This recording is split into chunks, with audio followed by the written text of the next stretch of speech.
ہے میلاد کی رتیاں دھوم یہ تھی ایک راج دلارا آوت ہے ایک راج دلارا آوت ہے یاسین نے کہا جب بسم اللہ حوروں نے کہا جب بسم اللہ علماء نے پکارا الا اللہ علماء نے پکارا الا اللہ خود رب نے کہا ماشاء اللہ اللہ خود رب نے کہا ماشاء اللہ محبوب ہمارا آوت ہے محبوب ہمارا آوت ہے میلاد کی رتیاں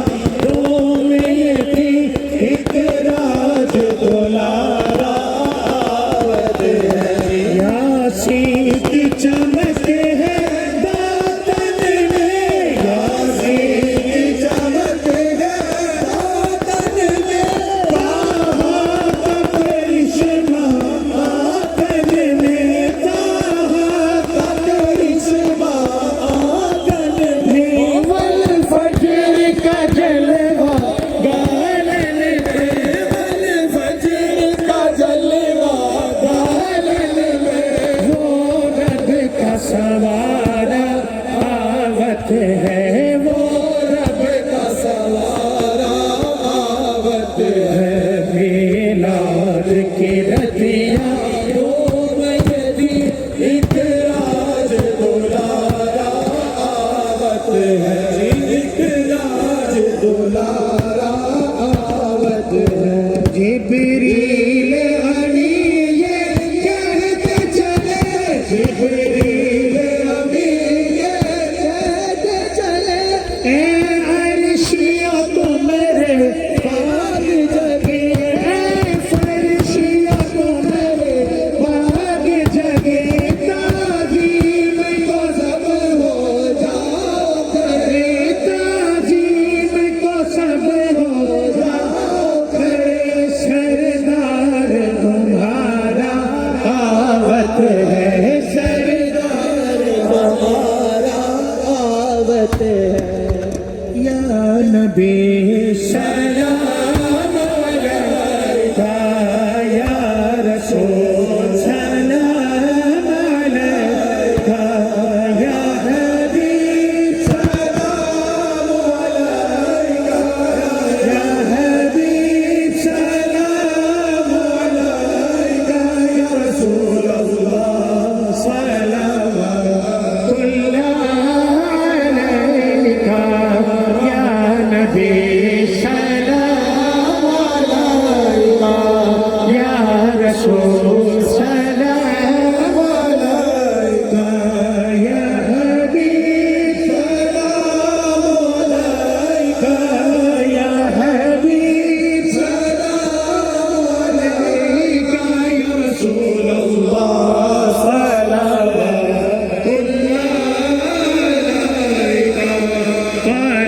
دل افروز ساتھ پیلا سلام مصطفیٰ جامع رحمت پیلا سلام شمع بز میں ہدایت پیلا سلام جن کی آمد سے روشن زمانہ ہوا جن کی آمد سے روشن زمانہ ہوا اس نبی کی ولادت پیلا سلام مصطفیٰ جامع رحمت پیلا سلام اور ہم یہاں سے پڑھے وہ مدینے سنے ہم یہاں سے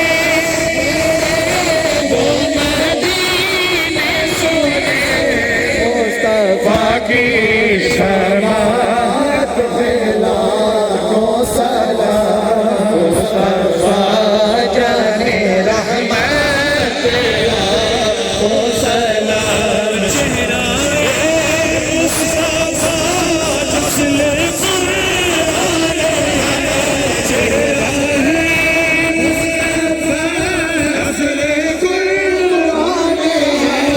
عاشقوں کی تلاوت پیلا سلام مصطفیٰ جامع رحمت پیلا سلام شمع بز میں ہدایت پیلا سلام شمع بز میں ہدایت پیلا سلام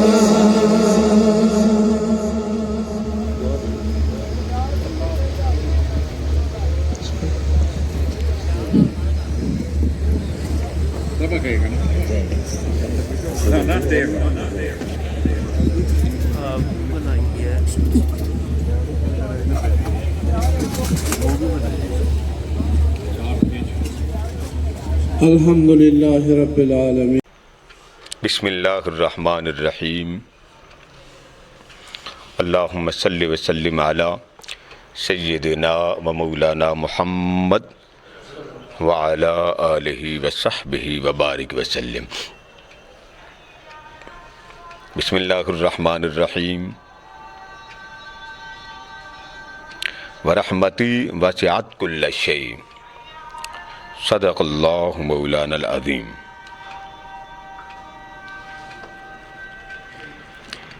محترم حضرات گرامی، اللہ رب العزت کی توفیق سے، اس کے فضل و کرم سے آج محفل ضیافت میلاد مصطفیٰ صلی اللہ تعالیٰ علیہ وآلہ وسلم میں ہم سب حاضر ہوں۔ عرصہ دراز تک خواتین کا اجتماع ہوتا ہے ہر ماہ، اور اللہ کا شکر ہے کہ اس ادارے میں ہماری مائیں، بہنیں، بیٹیاں تربیت لے جاتی ہیں، محبت رسول کا وہ چشمے سے کچھ خیرات لے جاتی ہیں۔ اور آپ کو معلوم ہے کہ ایک ماں ایک گھر کو تربیت یافتہ نہیں کرتی، بلکہ ایک ماں 10 خاندانوں کو اس طرح کی تربیت دے دیتی ہے کہ آنے والی زندگی میں اس ماں کی محبت، اخلاق، کردار زندہ رہتا۔ ایک ولی کامل کا بڑا معروف ذکر آتا ہے، تو انہوں نے اپنی والدہ سے عرض کیا کہ میں جب سے بالغ ہوا ہوں میں نے کبھی تہجد قضا نہیں ہونے دی، جب سے بالغ ہوا ہوں کبھی نماز تہجد قضا نہیں ہونے دی۔ تو آپ کی والدہ ماجدہ نے کہا، بیٹے اس میں تیرے اپنے عمل کا کمال نہیں، اس میں تیری ماں کے دودھ کا کمال ہے۔ اس لیے کہ میں جب بھی تجھے دودھ پلاتی تھی تو باوجود دودھ پلایا ہے، بے وجود دودھ نہیں پلایا۔ میں ڈرتے ڈرتے، اب کیمرے لگے ہیں، میں شاید بات نہ بتا پاؤں۔ لیاقت صاحب سامنے آ جاؤ۔ اللہ کا شکر ہے، میں دعویٰ نہیں کرتا، آپ کے سامنے بس نعمت کے طور پہ، اظہار نعمت کے طور پہ میری ولادت ہوئی تو میری ولادت پر، اب یہ ربیع الاول کے بارے میں آپ کو بتا رہا ہوں، میں بڑا گناہ گار ہوں، روئے زمین کا بہت بڑا گناہ گار ہوں، اس لیے میں احتیاطاً بتا رہا ہوں، تحدیث نعمت کے طور پہ۔ اور تحدیث نعمت کے طور پہ بتانا سنت۔ تھوڑا کرسی پیچھے کر لو ذرا نا، ایزی ہو کے سارے دیکھیں گے، بس ٹھیک ہے، آپ ایڈجسٹمنٹ کر لیں نا مٹے۔ لیاقت صاحب سامنے آ جاؤ۔ تحدیث نعمت کے طور پہ آپ کو بتا رہا ہوں، میری والدہ نے مجھے کبھی بھی بے وضو دودھ نہیں پلایا۔ یہ میں آپ کو صرف بتا رہا ہوں، آپ میرے محسن ہیں، شاید آپ کے دل میں میرے لیے پیار آ جائے، آپ میرے لیے دعا کر دیں۔ مائیں پھر قربانیاں تو دیتی ہیں۔ میری والدہ ماجدہ کہتی کہ میں نے آپ کو کبھی بھی بغیر وضو کے دودھ نہیں پلایا۔ آپ یہ دعا کیا کریں کہ باری تعالیٰ ہمیں اس وضو والے دودھ کی لاج رکھنے کی توفیق دے۔ انسان بگڑ جاتا۔ بسم اللہ جی۔ بسم اللہ الرحمن الرحیم۔ اللہم صلی وسلم علی سیدنا و مولانا محمد وعلی آلہ وصحبہ وبارک وسلم۔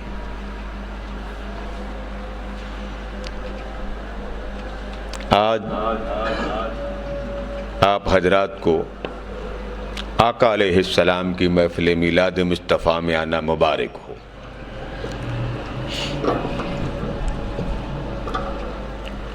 خواتین کا اجتماع ہوتا رہتا ہے، ہر ماہ ہوتا ہے، اور وہ ہماری مائیں، بہنیں، بیٹیاں آقا کا عشق، محبت، معرفت اور پیار اسی طرح لے کے جاتی ہیں جیسے آج آپ محبت رسول کے لیے آئے۔ اور میں خصوصی طور پہ آپ سے درخواست کروں گا، وہ آپ کی بیویاں بعد میں ہیں، ان کا آپ کے ساتھ رشتہ بعد میں، ان کا آپ کے ساتھ تعلق بعد میں، ان کا آپ کے ساتھ واسطہ بعد میں۔ یہ نہ سمجھے کہ بیوی آپ کی نوکر ہے، ملازمہ نہیں۔ قرآن نے اس بات کی نفی کی۔ قرآن کہتا ہے وہ زندگی کا پارٹنر ہے، جو تم کھاتے ہو وہی اس کو کھلا دو، جو تم پہنتے ہو وہی اس کو پہناؤ۔ زندگی کا بیلنس میں اللہ کے حضور اعمال کے اجر میں عورت اور مرد برابر ہیں، اس میں اللہ نے فرق نہیں رکھا۔ جو نیکی مرد کرے گا اجر ملے گا، وہی نیکی عورت کرے گی وہی اتنا اجر ملے گا جتنا مرد کو ملا۔ اب آپ سے میں پوچھتا ہوں، جنت کس کے قدموں کے نیچے ہے؟ بولے نا، ماں کے۔ کوئی ہے باپ جس کے قدموں کے نیچے جنت ہو؟ ہاں، ہر نبی جنت اس کے پیچھے ہوتی ہے، نبی جنت کے پیچھے نہیں ہوتا۔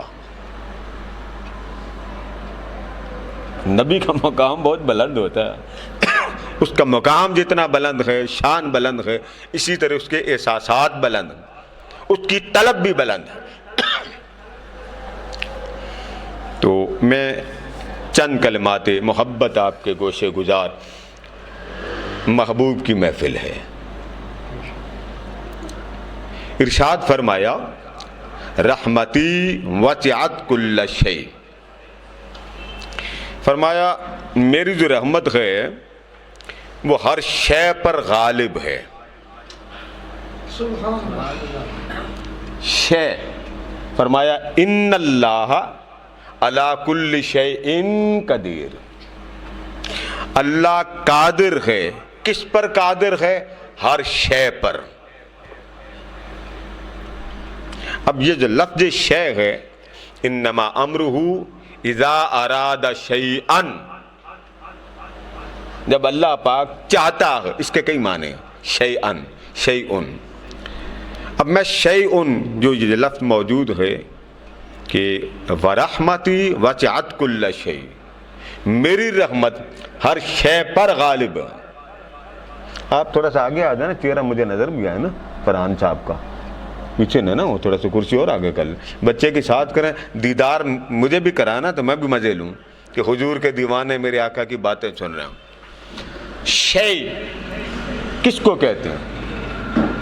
اب اس کو میں ذرا پھیلانا چاہتا ہوں۔ یہ جو ہم ہیں، ہمارا وجود ہے، یہ ایک شے ہے، جز ہے۔ اب ایک شے جیسے آپ یہ اینک آپ پکڑ لیں، الگ کر دیں تو آپ اس کو پیڈ کو اینک نہیں کہہ سکتے۔ یہ بات تو آپ کو میں مثال کے طور پر، یہ لیگ ہے، آپ اس کو اینک نہیں کہہ سکتے۔ آپ کیا کہیں گے؟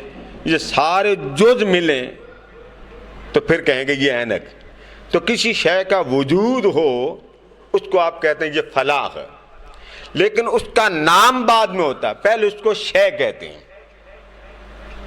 وہ جو بعد میں اضافی نام ہوتے ہیں وہ بعد میں ہوتے ہیں۔ فلاں شے پڑھی ہے، وہاں پہ قلم بھی ہو سکتا ہے، دوات بھی ہو سکتی ہے، پھول بھی ہو سکتے ہیں، گھڑی بھی ہو سکتی ہے، کتاب بھی ہو سکتی ہے، مگر آپ کیا کہہ رہے ہیں؟ وہاں کوئی شے ہوگی، وہ لے آؤ بیٹا۔ اللہ پاک فرما رہا ہے میری رحمت ہر شے پر غالب ہے، میری رحمت کا سایہ ہر شے پر ہے، میری رحمت کا سائبان ہر چیز پر ہے۔ اب سمجھنا قرآن مجید سے یہ شے کہتے کس کو؟ تو بیان کر دیا، انسان ایک شے ہے، انسان سے انسان بنا، انسان سے انسان ملا، تو یہ ایک سے ایک ملتے گئے تو انسانیت کا ایک جہان آباد ہو گیا۔ آپ ایک لفظ بولتے ہو انس، ایک بولتے ہیں انس، جن و انس۔ انس کا معنی ہے محبت اور انس کا معنی انسان۔ انسانوں کا ایک جہان بن گیا، ایک جز سے انسانوں کا جہان بنا۔ ملک فرشتہ ایک شے ہے، اس کے ساتھ دوسرے فرشتے بنے تو ملائک کا جہان بن گیا۔ یہ پھول ہیں، یہ ایک شے ہے۔ اب یہ نباتات، ایک سے دو، دو سے چار، یہ سارے پھولوں کا ایک جہان بن گیا، عالم نباتات بن گیا۔ انسان سے انسانوں کا ایک جہان بن گیا۔ یہ جو سارا جہان ہے اس میں کچھ روحانی مخلوق بھی ہوتی ہے، اس کا الگ جہان ہے۔ جانور ایک شے ہے، عالم حیوانات بن گیا۔ یعنی آپ ایک جز پکڑ لیں، اس کا ایک ایک جہان اللہ نے آباد کیا۔ جب آپ سمجھ گئے کہ ایک شے سے ہر شے کا ایک جہان آباد ہے، عالم انس کا الگ جہان آباد، عالم جن کا الگ جہان آباد، عالم ملائک کا الگ جہان آباد۔ اب آپ یہ سارے جہان میں چلے جائیں، نباتات کا الگ جہان آباد، حیوانات کا الگ جہان آباد، یہ آپ ملکوت، یہ سارے کائنات میں چلیں جس میں ہم رہتے ہیں، اس میں عالم ناسوت کہتے ہیں، اس کا الگ جہان آباد۔ آپ اوپر چلے جائیں، یہ بادلوں کو اوپر چلتے جائیں، سات آسمان، اس کو عالم ملکوت کہتے ہیں، اس کا الگ جہان آباد۔ آپ اس طرح اوپر چلتے جائیں، عالم جبروت ہے، اس کا الگ جہان آباد ہے۔ اس کے اوپر چلتے جائیں، عالم لاہوت ہے، اس کا الگ جہان آباد۔ یعنی آپ کو میں نے ایک مثال دے دی، عالم حیوانات ہے، عالم نباتات ہے، پہاڑ ہیں، وہ ایک جہان ہے۔ ایک پہاڑ کا پتھر اٹھانا وہ ایک شے ہے، اس کا جہان ایک الگ آباد ہے۔ اب آپ نے سمجھ لیا کہ شے، ایک شے کے جز کو کہتے ہیں، اس جز کے ساتھ جز ملتا گیا تو وہ ایک جہان بنتا چلا گیا۔ جب جہان بنتے چلے گئے تو اب قرآن مجید کی اس آیت کو غور سے سمجھیے۔ فرمایا وَرَحْمَتِي وَسِعَتْ كُلَّ شَيْءٍ، میری رحمت ہر شے پر غالب ہے، میری رحمت کا سایہ ہر شے پر ہے، میری رحمت اس کا صاحبان ہر بندے کے اوپر نہیں ہے، کائنات کے ذرے ذرے سے لے کے لا مکان کی بلند و بالا شے پر ہے۔ وہ شے عالم پست سے ہو، عالم ادنا سے ہو یا عالم اعلیٰ سے ہو، وہ زمین سے ہو یا زماں سے ہو، مکی سے ہو یا مکان سے ہو، اتنی بات اللہ پاک نے کر دی۔ اب یہ سارے جہان بن گئے، جب یہ سارے جہان بن گئے، اب اللہ پاک بیان کیا کرنا چاہتا؟ فرمایا کائنات کا کوئی بھی جہاں، کوئی بھی حصہ، کوئی بھی جز، یہ سارے اجزاء ملائیں تو ہر جز کا ایک جہان آباد ہے، اور جب ہر شے کا الگ جہان آباد ہے تو ہر جہان کی ایک کائنات آباد، ہر جہاں کی جب کائنات آباد ہے تو فرمایا یہ سارے جہان میری رحمت کے نیچے ہیں۔ جب آپ سمجھ گئے کہ شے ایک جز کو کہتے ہیں، جز سے کل بنا، جز کو آپ جہان نہیں کہتے۔ اب قرآن مجید یہ کہتا ہے کہ میری رحمت کے نیچے ہر شے ہے۔ ہم لوگ جو ہے نا، ہم حضور اکرم صلی اللہ علیہ وسلم کی عظمت کو بڑا بلند کرتے ہیں، ہم پر فتوے بھی لگتے ہیں، یہ مشرک ہیں۔ اب مجھے یہ سمجھائیں کہ رب ذوالجلال فرما رہا ہے کہ میری رحمت سب کے اوپر ہے، اور کل جہان، کل شے، کل عالم وہ اس رحمت کے نیچے ہیں۔ اتنی تو سمجھ آ گئی کہ شے ایک جز کو کہتے ہیں، جز سے ملا تو کل بنے، کل سے ہر جہان الگ الگ بنا، عالم نباتات الگ بنا، عالم جوادات الگ بنا، عالم حیوانات الگ بنا، عالم ملائک الگ بنا، اور جو سما کا عالم الگ بنا۔ کتنے جہان بن گئے۔ اب بندہ عرض کرتا ہے باری تعالیٰ شے کے سمجھ آ گئی، اب آپ کو بھی سمجھ آ گئی نا شے کس کو کہتے ہیں۔ اب اتنا بتا دے کہ تو نے فرمایا ہے کہ تیری رحمت کا سایہ ہر شے پر ہے، اب تو اتنا بتا کہ تیری رحمت کا نام کیا ہے۔ شے کی سمجھ آ گئی تو اللہ پاک نے فرمایا بندے یہ کون سی مشکل بات ہے، میں نے اس کا وجود بھی بنا دیا ہے، میں نے اس کا تن بھی بنا دیا، میں نے اس کا من بھی بنا دیا۔ جس طرح تو دنیا میں کسی کے آنے پر مہکتا ہے، چہکتا ہے، اچھلتا ہے، کودتا ہے، محبوب آ رہا ہے، ارے بندے میں نے تو اس کائنات کے محبوب کو اس طرح بنا کر، سنوار کر، اور اس کو ظاہری اور باطنی طور پہ معطر، مزکا، مصفہ، منزہ بنا کر جب بھیجنے کا وقت آیا تو فرمایا اسے عام نہ سمجھنا، ساری کائنات اس کے قدموں کے نیچے ہے اور محمد سب سے اوپر ہے۔ تو وہاں کیا فرمایا؟ وَمَا أَرْسَلْنَاكَ إِلَّا رَحْمَةً لِّل۔ اب جہاں عالمین کو ذرا سامنے رکھیں، اور رحمتی وسعت کل شیء، میری رحمت ہر شے کے اوپر، جس شے کو جہان کہتے ہیں۔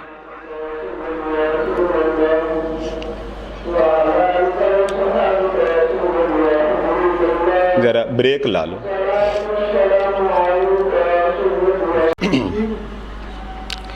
بسم اللہ الرحمن۔ تو میں عرض کر رہا تھا کہ اللہ پاک نے ہر شے کو جہان بنا دیا، اور ہر جہان کو جب جوڑا تو جوڑنے کے بعد فرمایا کل جہان ان کو میں نیچے رکھتا ہوں اور محمد کو اوپر رکھتا ہوں۔ اب میں آپ کو نا، ایک عابد صاحب بیٹھے ہیں ذرا پیار والے، اصل میں کھل کے کسی کو منع نہیں کرتا، ہر شخص کو سنا کریں مگر عقیدہ کبھی نہ بدلیں۔ یعنی سننے میں آپ ساروں کو سنیں مگر سچا عقیدہ، سچا کام، سچا حکم کس کا ہے؟ اللہ کا اور اللہ کے رسول کا۔ یہ دیوبندی، بریلوی، وہابی کی بات میں نہیں کر رہا ہوں۔ آپ مکھن لینے جاتے ہیں تو وہاں آپ کون سے نمبر کا لیتے ہیں؟ 2 نمبر کا تو لیتے ہی نہیں نا۔ آپ نے دودھ بھی لینا ہو تو 2 نمبر کا آپ کو وارے ہی نہیں۔ آپ نے اپنی بیگم صاحبہ کے لیے میک اپ کا سامان بھی لینا ہو، بھلے یہ بات آپ کو چبھے مگر جوانی تو گزاری ہے نا آپ نے،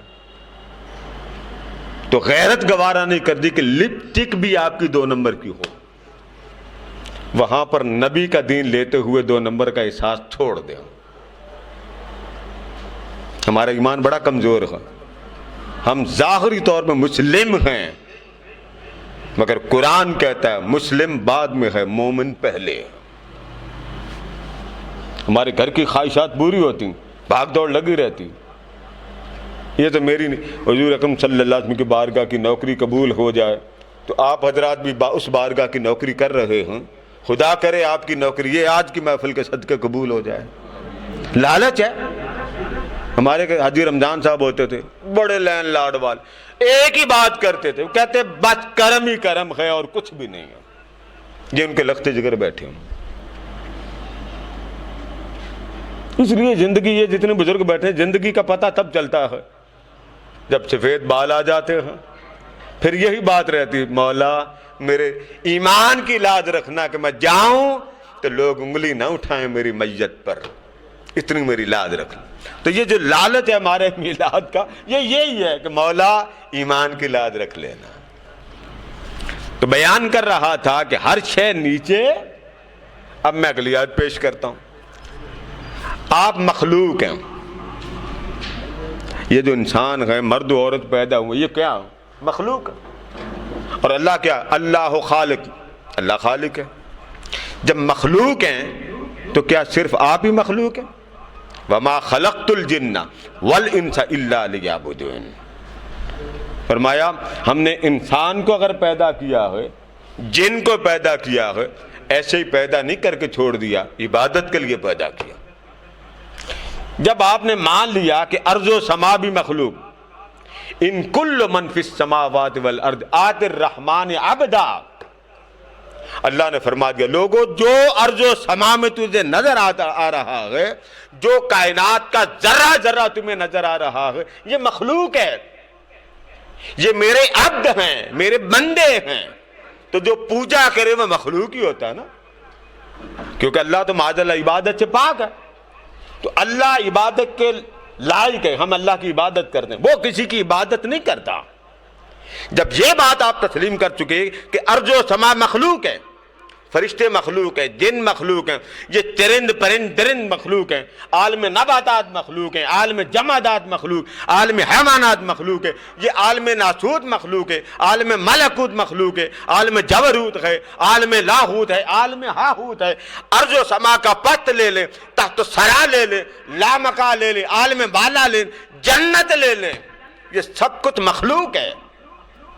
جب آپ اس بات کو تسلیم کر چکے کہ یہ سارا کچھ مخلوق ہے، تو اللہ پاک نے کل کائنات کو مخلوق کہا۔ ٹھیک ہے، جب کل کائنات کو مخلوق کہا، بٹ صاحب کل کائنات کو اللہ نے جب مخلوق کہا تو یہ سارا جہان بنا عالمین۔ یہ سارا جہان کیا بن گیا؟ یعنی ایک ایک جز، ایک ایک شے کا ایک جہان تھا، اس جہان کو اللہ پاک نے ہر جہان کو الگ الگ بنا کر جوڑ کر فرمایا یہ اس کا جہان، یہ اس کا جہان۔ جب بن گئے تو فرمایا یہ کل جہان یہ نیچے ہے، اور کل جہان پر رحمت جہاں محمد سب کے اوپر ہے۔ یہ بات طے کر دی۔ اب اگلی بات قرآن مجید سے سمجھیں۔ اللہ نے کسی ایک مقام پر نہیں فرمایا رحمت نیچے، نہیں، باری تعالیٰ اتنی سمجھ آ گئی کہ رحمت اوپر ہے، رحمت اوپر ہے۔ اب رحمت اوپر کون کر رہا ہو؟ میں کر رہا ہوں یا آپ کر رہے ہیں؟ تو پیچھے بات کیا رہ جاتی؟ یہ اعتراض کرنا معاذ اللہ جی کہ حضور کو بڑھا دیتے ہیں۔ بابا حضور کو بڑھانے والا روئے زمین پر نہ بڑھانے والا، نہ اونچا کرنے والا، نہ شان کو لامکان تک لے جانے والا پیدا ہی نہیں ہوا۔ یہ ساری باتیں تو خود رب ذوالجلال فرما رہا ہے، ہم نے تو نہیں کی۔ اب اگلی بات سنیں، فرمایا لوگوں اتنی تمہیں سمجھ آ گئی کہ اتنے جہان ہیں، ان سب جہانوں پر رحمت مصطفیٰ کا سایہ ہے۔ اب پیچھے کیا رہ گیا؟ یہ فرما دیا وَمَا أَرْسَلْنَاكَ إِلَّا رَحْمَةً لِّلْعَالَمِينَ۔ اب بندہ پوچھتا ہے باری تعالیٰ، شے کی بھی سمجھ آ گئی، یہ اس بات کی بھی سمجھ آ گئی کہ سب کچھ نیچے ہے اور آقا دو جہاں علیہ السلام سب سے اوپر ہیں بلند۔ اب بندہ پوچھتا ہے باری تعالیٰ یہ جو رحمت ہے، رحمت یہ صرف انسانوں کے لیے؟ قرآن پاک میں عبادت کے لیے دو لفظ آئے، وما خلقت الجن، ایک جن والانس اور انسان، الا لیعبدون، بس یہ دو طبقات میں نے ان کو بندگی کے لیے پیدا کیا. یہاں پر ایک آیت. دوسرے مقام پر فرمایا ان کل من فی السماوات والارض آتی الرحمن عبدا، جو کچھ زمین پر ہے یہ سارا میرا بندہ بندگی میں لگا. جب بندگی میں لگے تو بندہ پوچھتا باری تعالیٰ یہ ہر شے کا ایک الگ جہان ہے، تو اندازہ ہو جائے کہ جہان کتنے ہیں جس پر رحمت ہے. اس نے جواب دے دیا الحمدللہ رب العالمین. میرے جہانوں کا انداز کرنا چاہتا ہے تو کل جہان اتنے ہیں جن کا میں رب ہوں. جب کہہ دیا رب ہے اتنے جہانوں کا تو پوچھا کہ باری تعالیٰ پھر رحمت کتنے جہانوں پر؟ فرمایا جس جس شے کا، جس جس جز کا، جس جس مقام کا، جس جس جہان پر لفظ جہان بولا جائے اس کا میں رب ہوں، اس جہان کا میرا محمد رحمت ہوگا صلی اللہ علیہ وآلہ وسلم. اب آپ اندازہ کریں اس رحمت اور جہان کو ذرا ملا کے بولیں. حضور اکرم صلی اللہ علیہ وسلم کی خدمت میں مسند امام احمد بن حنبل بیان کرتے ہیں. امام احمد بن حنبل حضور اکرم صلی اللہ علیہ وآلہ وسلم تشریف فرما تھے، صحابہ اکرام سامنے تھے، بھیڑیا آیا. اب بھیڑیے کا کام کیا ہے حضور کی بارگاہ میں جانے کا؟ ایک سوال ہے میرا. لوگ کھپ ڈال دیتے ہیں کہ جی نبی ہدایت دینے کے لیے آتا ہے. یہ جملہ ذرا غور سے سنیے گا، آپ بڑے بولے ہیں. جب تیلی لگتی ہے تب آپ کے 14 طبق روشن ہوتے. کیا کہہ رہا؟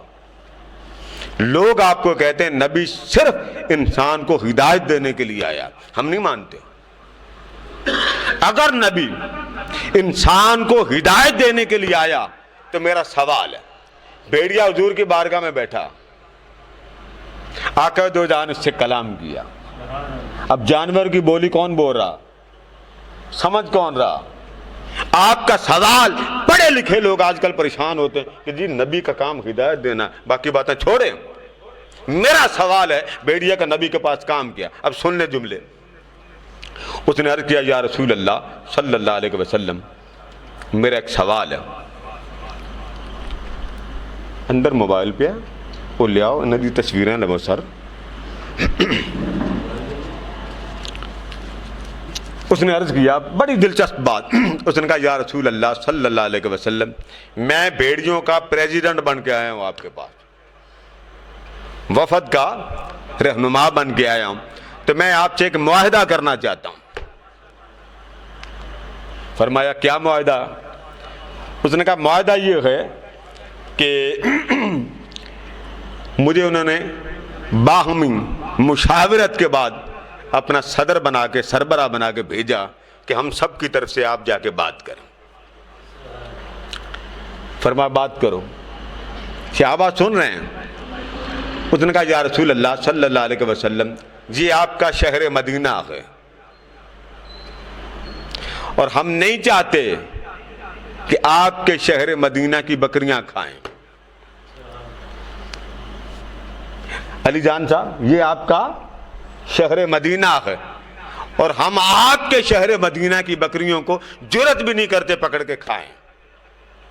میرے قبیلے والے نے ایک فیصلہ کیا ہے کہ یہ جتنے قبیلے کے رہنما بیٹھے ہیں ان سے بات کر لیں، آپ معاملہ طے کر لیں اور معاملہ طے کر کے بس ایک فیصلہ کر لیں کہ ہر قبیلہ ایک ایک بکری ہمیں دے دیا کرے، ہم بانٹ کے کھا لیا کریں گے، آپ کی بکریوں کو تنگ نہیں کریں گے. یہ بات آقا کریم نے صحابہ کرام سے پوچھی. بھائی یہ بھیڑیا آیا ہے، یہ پوچھتا ہے کہ بکریاں تم ایک ایک قبیلہ جو ہے وہ ایک بکری دے دیا کرے، ہم بانٹ کے کھا لیا کریں گے. وہ نہیں مانے. بھائی ان کا اختیار تھا، آقا نے مجبور نہیں کیا، لازم نہیں کیا. تو آپ نے فرمایا یہ نہیں مانتے. اس نے کہا اچھا آقا ان سے پوچھ لے، میں بڑا اچھا مشورہ دے رہا ہوں. پھر پوچھا. انہوں نے کہا حضور یہ تو پھر ہر مہینے ایک ایک بکری لے گا تو پھر تو ہمارا کخ نہ بچے گا، ہم تو یہ سودا میں منظور نہیں ہے. اتنی دیر میں اب ذرا غور کیجئے گا، اتنی دیر میں وہ بھیڑیا اس کا ادب دیکھیں. روایت کے الفاظ ہیں اگلے پاؤں بچھائے اور لیٹ کر پچھلے پاؤں بھی زمین پر بچھا کر حضور کی بارگاہ میں بیٹھا. میرا آپ سے سوال, یہ ادب کس نے اس کو سکھایا؟ ہم نے نبی کو کیا سے کیا بنا دیا ہے. بھیڑیا سب جانتے ہیں کہ جانور میں عقل نہیں ہوتی, بس ان کو کھانے پینے میں کوئی تمیز نہیں ہوتی ہے, حلال ہے حرام ہے, کل شیء حلال. اس نے سوچا کہ میں چل پڑتا ہوں. بھیڑیا چلا, تھوڑا سا آگے گیا تو پیچھے سے کسی نے اس کو پتھر دے مارا, اور آپس میں یہ باتیں کرنے لگے کہ دیکھو بھیڑیا باتیں کر رہا. ایک روایت یہ ہے. دوسری روایت یہ ہے آقا کریم جنت البقیع سے رات کے وقت آئے تدفین کا مرحلہ طے کر کے. جب رات کو آئے تو راستے میں بھیڑیا آپ کے راستے پہ بیٹھا ہوا تھا.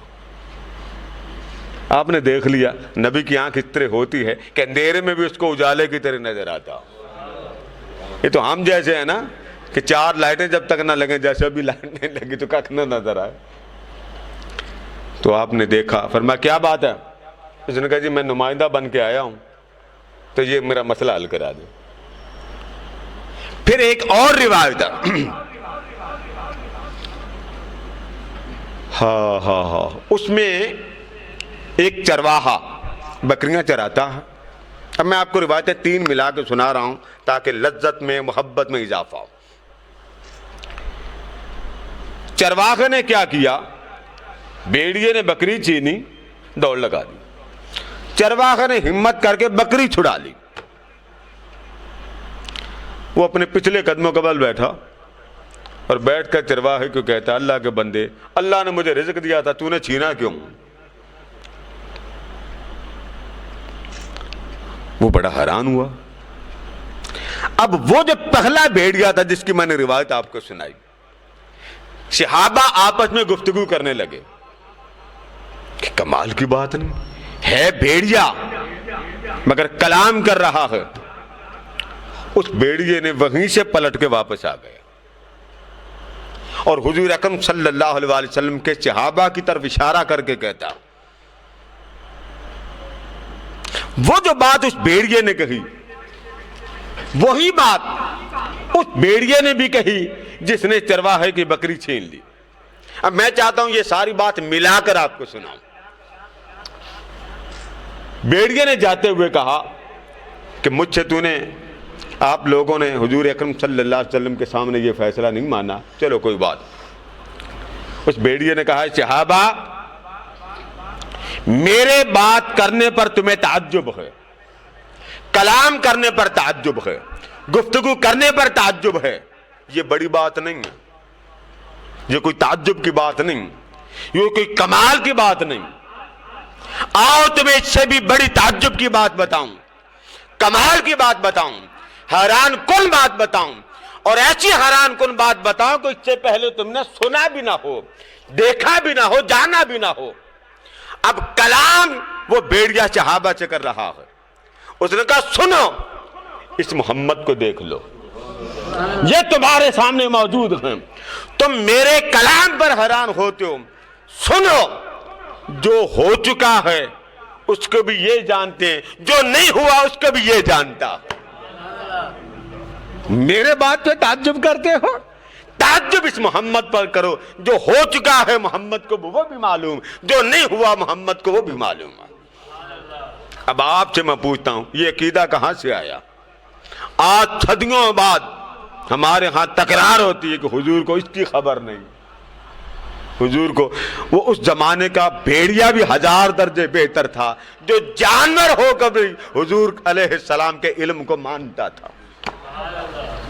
ہے حیران کن بات کرنی. علی جان صاحب نیندری تو نہیں آ رہی آپ, میٹھی میٹھی, کوئی زیادہ ہی کھا لیا ہوگا نا. 4 بار افطاری آپ نے کی تھی, سنایا تھا نا آپ نے. یہاں ہماری محفل ہوئی, آپ کو ایک دل لگی کی بات سنائے, غالباً محرم کی 10 تھی. یہ ہمارے شہزادہ, اس نے کیا کہ اب یہ تھوڑی سی پیار کی بات سنا دوں. چودھری عاشق صاحب بھی بڑے مسکرائیں گے. یہ جناب انہوں نے روزہ رکھا, یہ سامنے بیٹھے, 10 بجے یہ کہیں دکان پہ آیا، اس نے کہیں آ کے ان کو لنگر پکڑا دیا. ایسے ہی 10 محرم کا، 10 محرم کی بات تھی یا معراج کی بات؟ محرم کی. چل انہوں نے تسلی سے کھایا، رکھ کے روزہ آئے تھے، کیوں ایسے ہی ہے نا.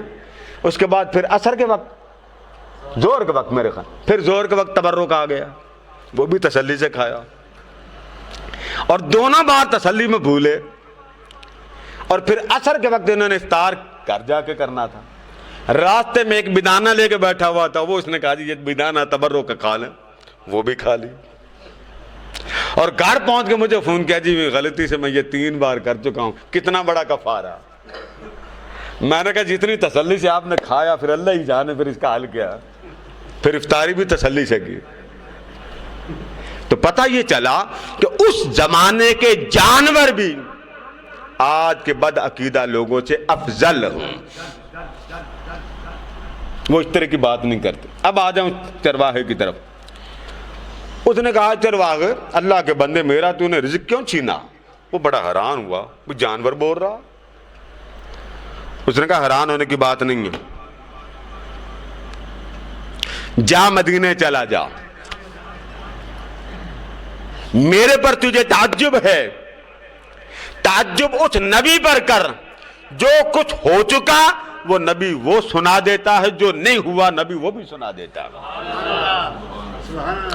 کتنے بھیڑیے ہو گئے؟ 2 3 ہو گئے. وہ بڑا حیران ہوا. اس نے کہا اچھا ایسا نبی آ گیا. اس نے کہا جا مدینہ، میں تیری بکریوں کی حفاظت کروں گا. ہمارے مومنوں کی یہ ایک دوسرے کی امانتیں پڑی ہوتی ہیں نا، اس سے وہ بھیڑیے نے حفاظت کا حق ادا کیا. حدیث کے الفاظ ہیں کہ اس نے ضمانت دی، اس بھیڑیے نے ضمانت دی. چرواہے نے کہا ٹھیک ہے میں جاتا ہوں. اس نے کہا آنے تک تیری ایک بکری بھی کم نہیں ہوگی. چل پڑا. مدینہ منورہ پہنچا. آقا دو جہاں علیہ السلام باہر تشریف لائے، نماز با جماعت ادا کروائی، اور جماعت کے بعد فرمایا بھائی یہاں ایک چرواہا آیا ہے جس کی حفاظت بکریوں کی بھیڑیا کر رہا ہے. کون آیا ہے؟ اب آقا کہاں سے باہر تشریف لائے؟ در دولت. وہ شخص کھڑا ہو گیا. فرمایا وہ کہاں ہے؟ اس نے کہا حضور میں حاضر ہوں. فرمایا ذرا سنانا تجھے بھیڑیے نے کیا کہا تھا؟ اس نے سارا منظر سنایا اور کلمہ پڑھ کے مسلمان ہو گیا. یہ ہے وہ ایمان جو آج گم ہے، جس کی تلاش کے لیے محافل کی جاتی ہیں کہ شاید ایمان واپس آ جائے، حضور کا پیار واپس آ جائے، عشق واپس آ جائے. اب دیکھیں نا آپ گلیوں میں جاتے ہیں، مزہ آ رہا گلیوں میں جاتے ہوئے کہ نہیں؟ ایماندار سے بتائیے.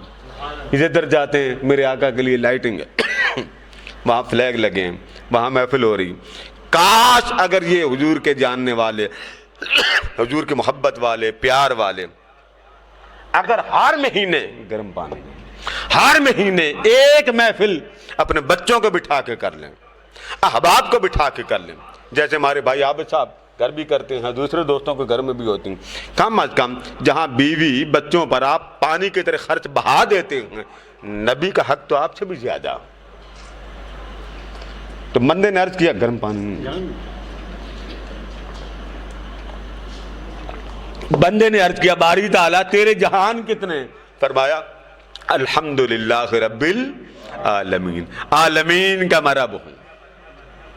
تو عالمین کس کے نیچے؟ اپنا نام نہیں لیا، فرمایا عالمین میرے محمد کے نیچے ہے. حضور علیہ السلام کی عظمت شان کا تو اس سے بڑا تذکرہ آپ کو کیا کروں. سورہ توبہ پڑھیے. فرمایا حبیب ایک بات اپنے غلاموں سے کہہ دیں، قل ان کان آباؤکم وابناؤکم وازواجکم وعشیرتکم واموال اقترفتموها وتجارت تخشون کسادها ومساکن ترضونها احب الیکم من اللہ ورسولہ وجہاد فی سبیلہ.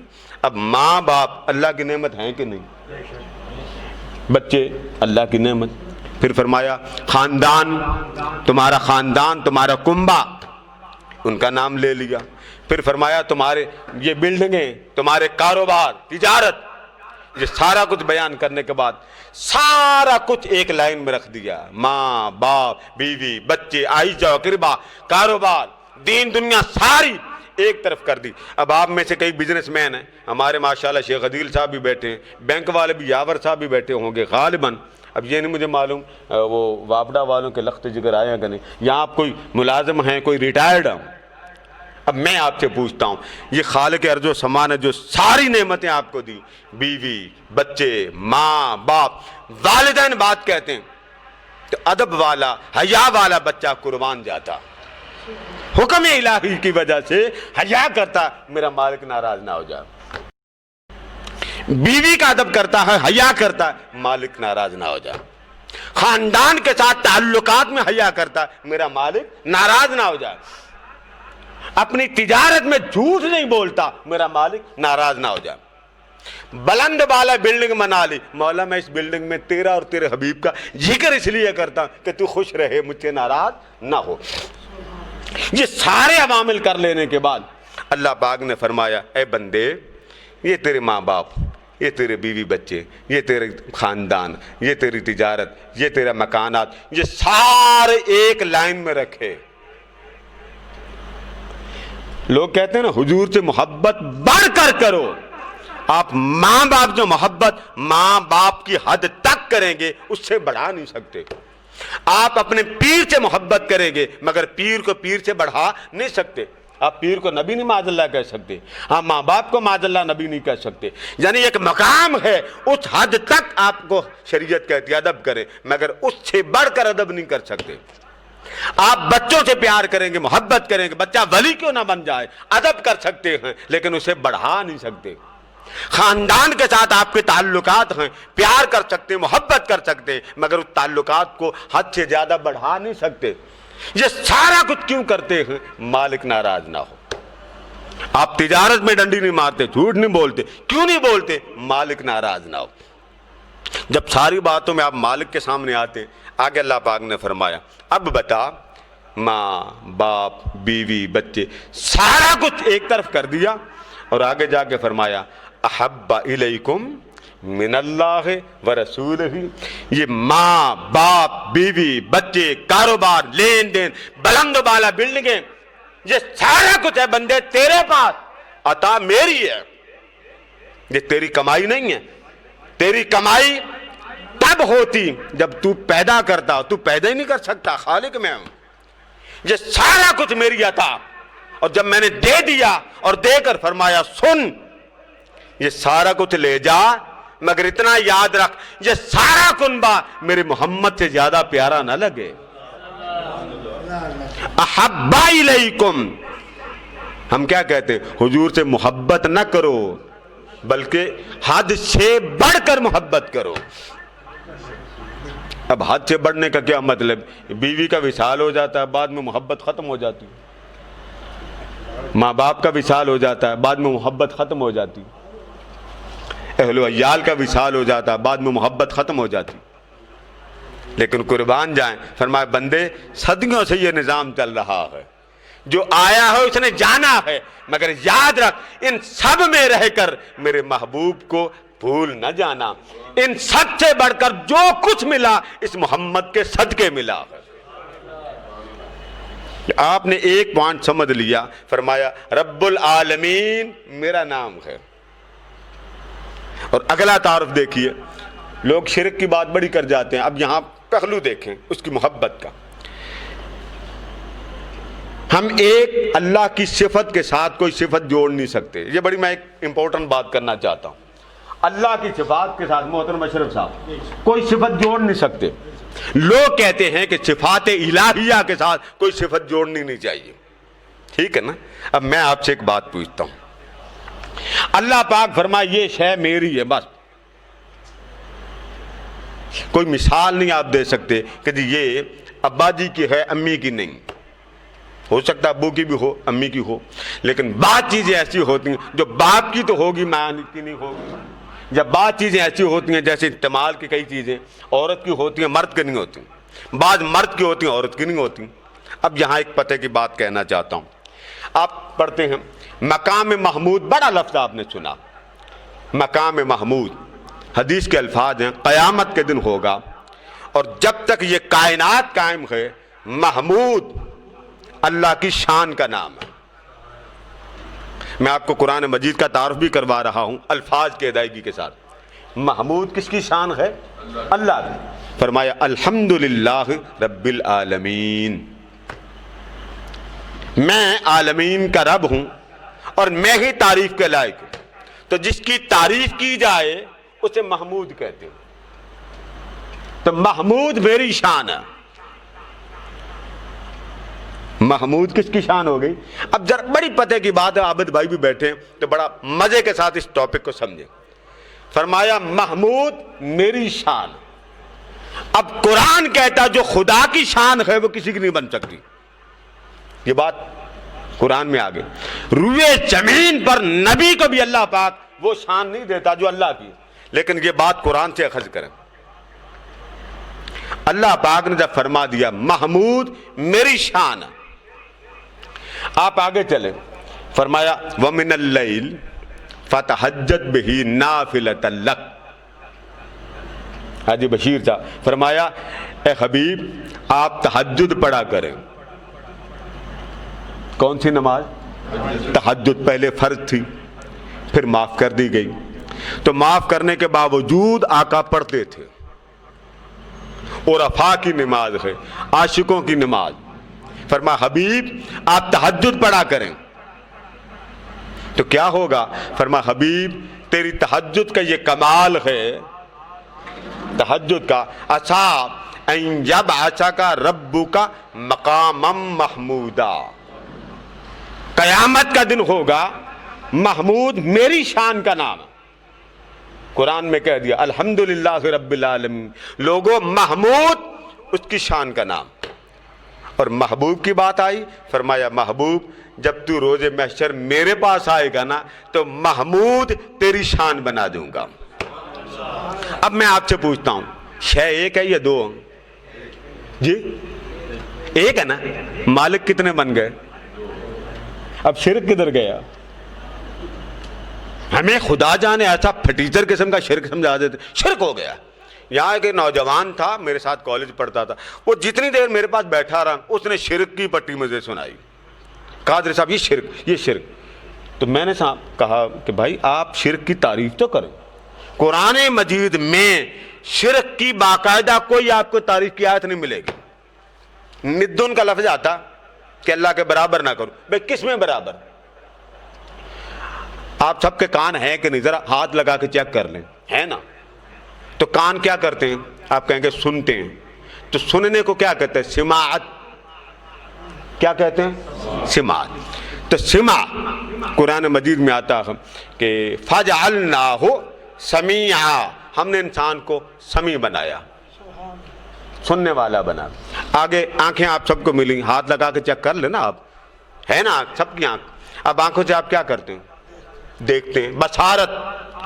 تو آنکھ دیکھنے کے لیے اور کان سننے کے لیے، یہ کام آپ کو اللہ نے دیا۔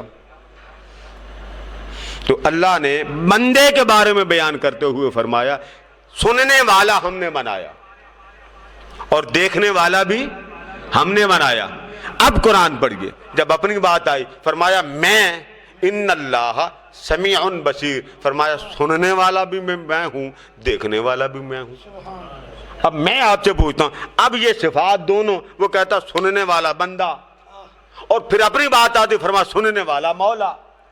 بندے کے بارے میں کہتا دیکھنے والا بندہ، اور دیکھنے کی بات آتی تو کیا کہتا ہے؟ دیکھنے والا مولا۔ آپ فرق کیسے کریں گے کہ یہاں اللہ کا ترجمہ کرنا یہاں بندے کا ترجمہ کرنا؟ برابر آ گئے۔ ہم کہتے ہیں اللہ رؤوف ہے، کہتے ہیں نا ان اللہ رؤوف الرحیم، اللہ رؤوف بھی ہے اور اللہ رحیم۔ ہم کسی فرد بشر کو نہ رؤوف کہتے ہیں نہ رحیم کہتے ہیں۔ سورہ توبہ ختم ہوتی، اللہ پاک نے فرما سونا جس طرح میں رؤوف الرحیم ہوں اسی شان کے مطابق تو میرے لیے اور روئے زمین کے بندوں کے لیے میرا نمائندہ بن کر رؤوف بھی ہے رحیم بھی ہے۔ پڑھیں لقد جاءکم رسول من انفسکم عزیز علیہ ما عنتم حریص علیکم بالمؤمنین رؤوف الرحیم. رؤوف دیکھنا ہو چلتا پھرتا تو مدینہ کی گلیوں میں آمنہ کا لال ہے. اب بتائیں صفات شرک کدھر گیا؟ اللہ نے شرک کی جڑ کاٹ دی. آگے پھر فرمایا جنگ بدر میں ایک مقام پر آپ نے کنکریاں اٹھائیں تو حضور علیہ السلام نے ماری. جتنے کفار تھے سب کی پگڑیوں کے نیچے راکھ تھی.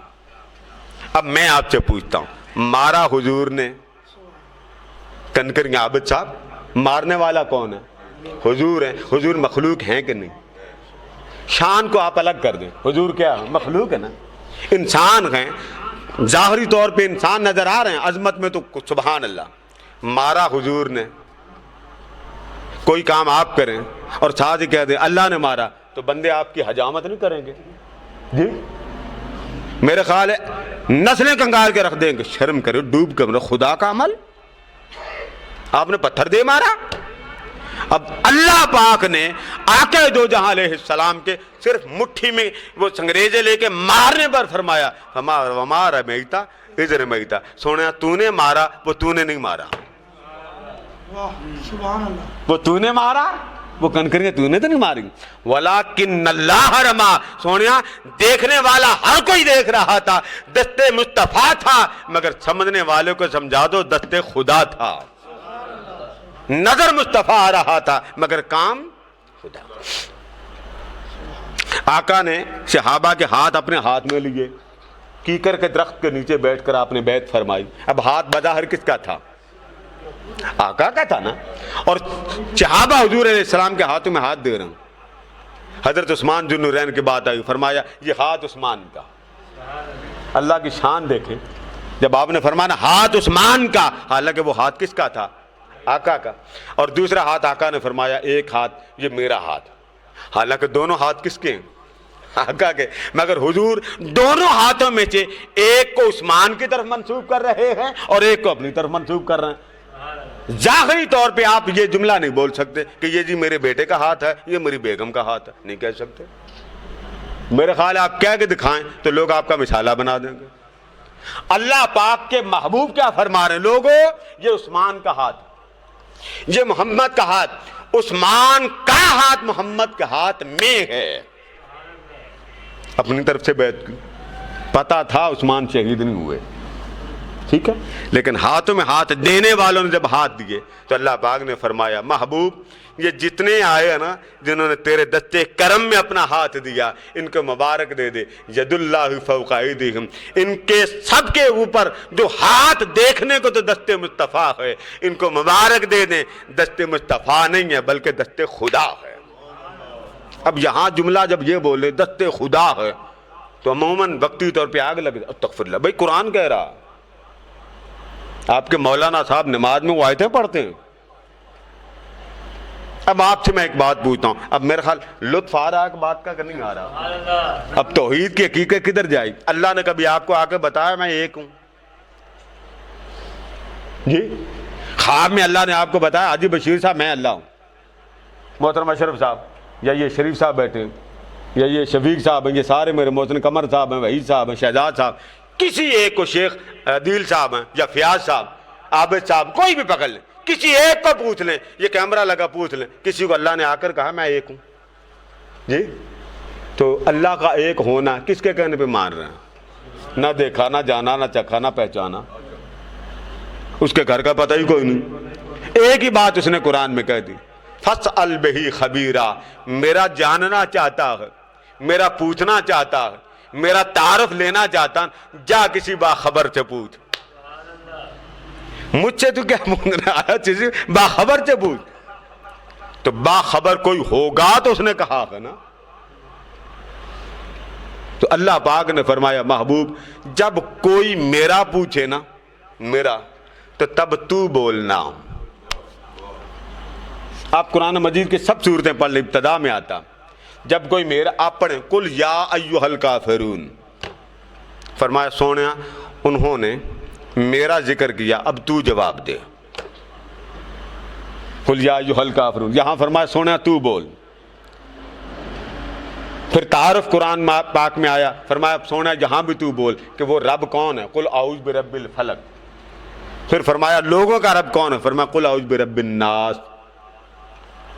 اور جب اپنی بات آئی فرمایا میرا، وہ بھی اپنے لبوں کو ہلا کے بتا کہ میں ایک ہوں، وہ بھی تو بتا۔ تو پتہ یہ چلا کہ اللہ پاک نے محبوب کی عظمت کو اس طرح منفرد رکھا۔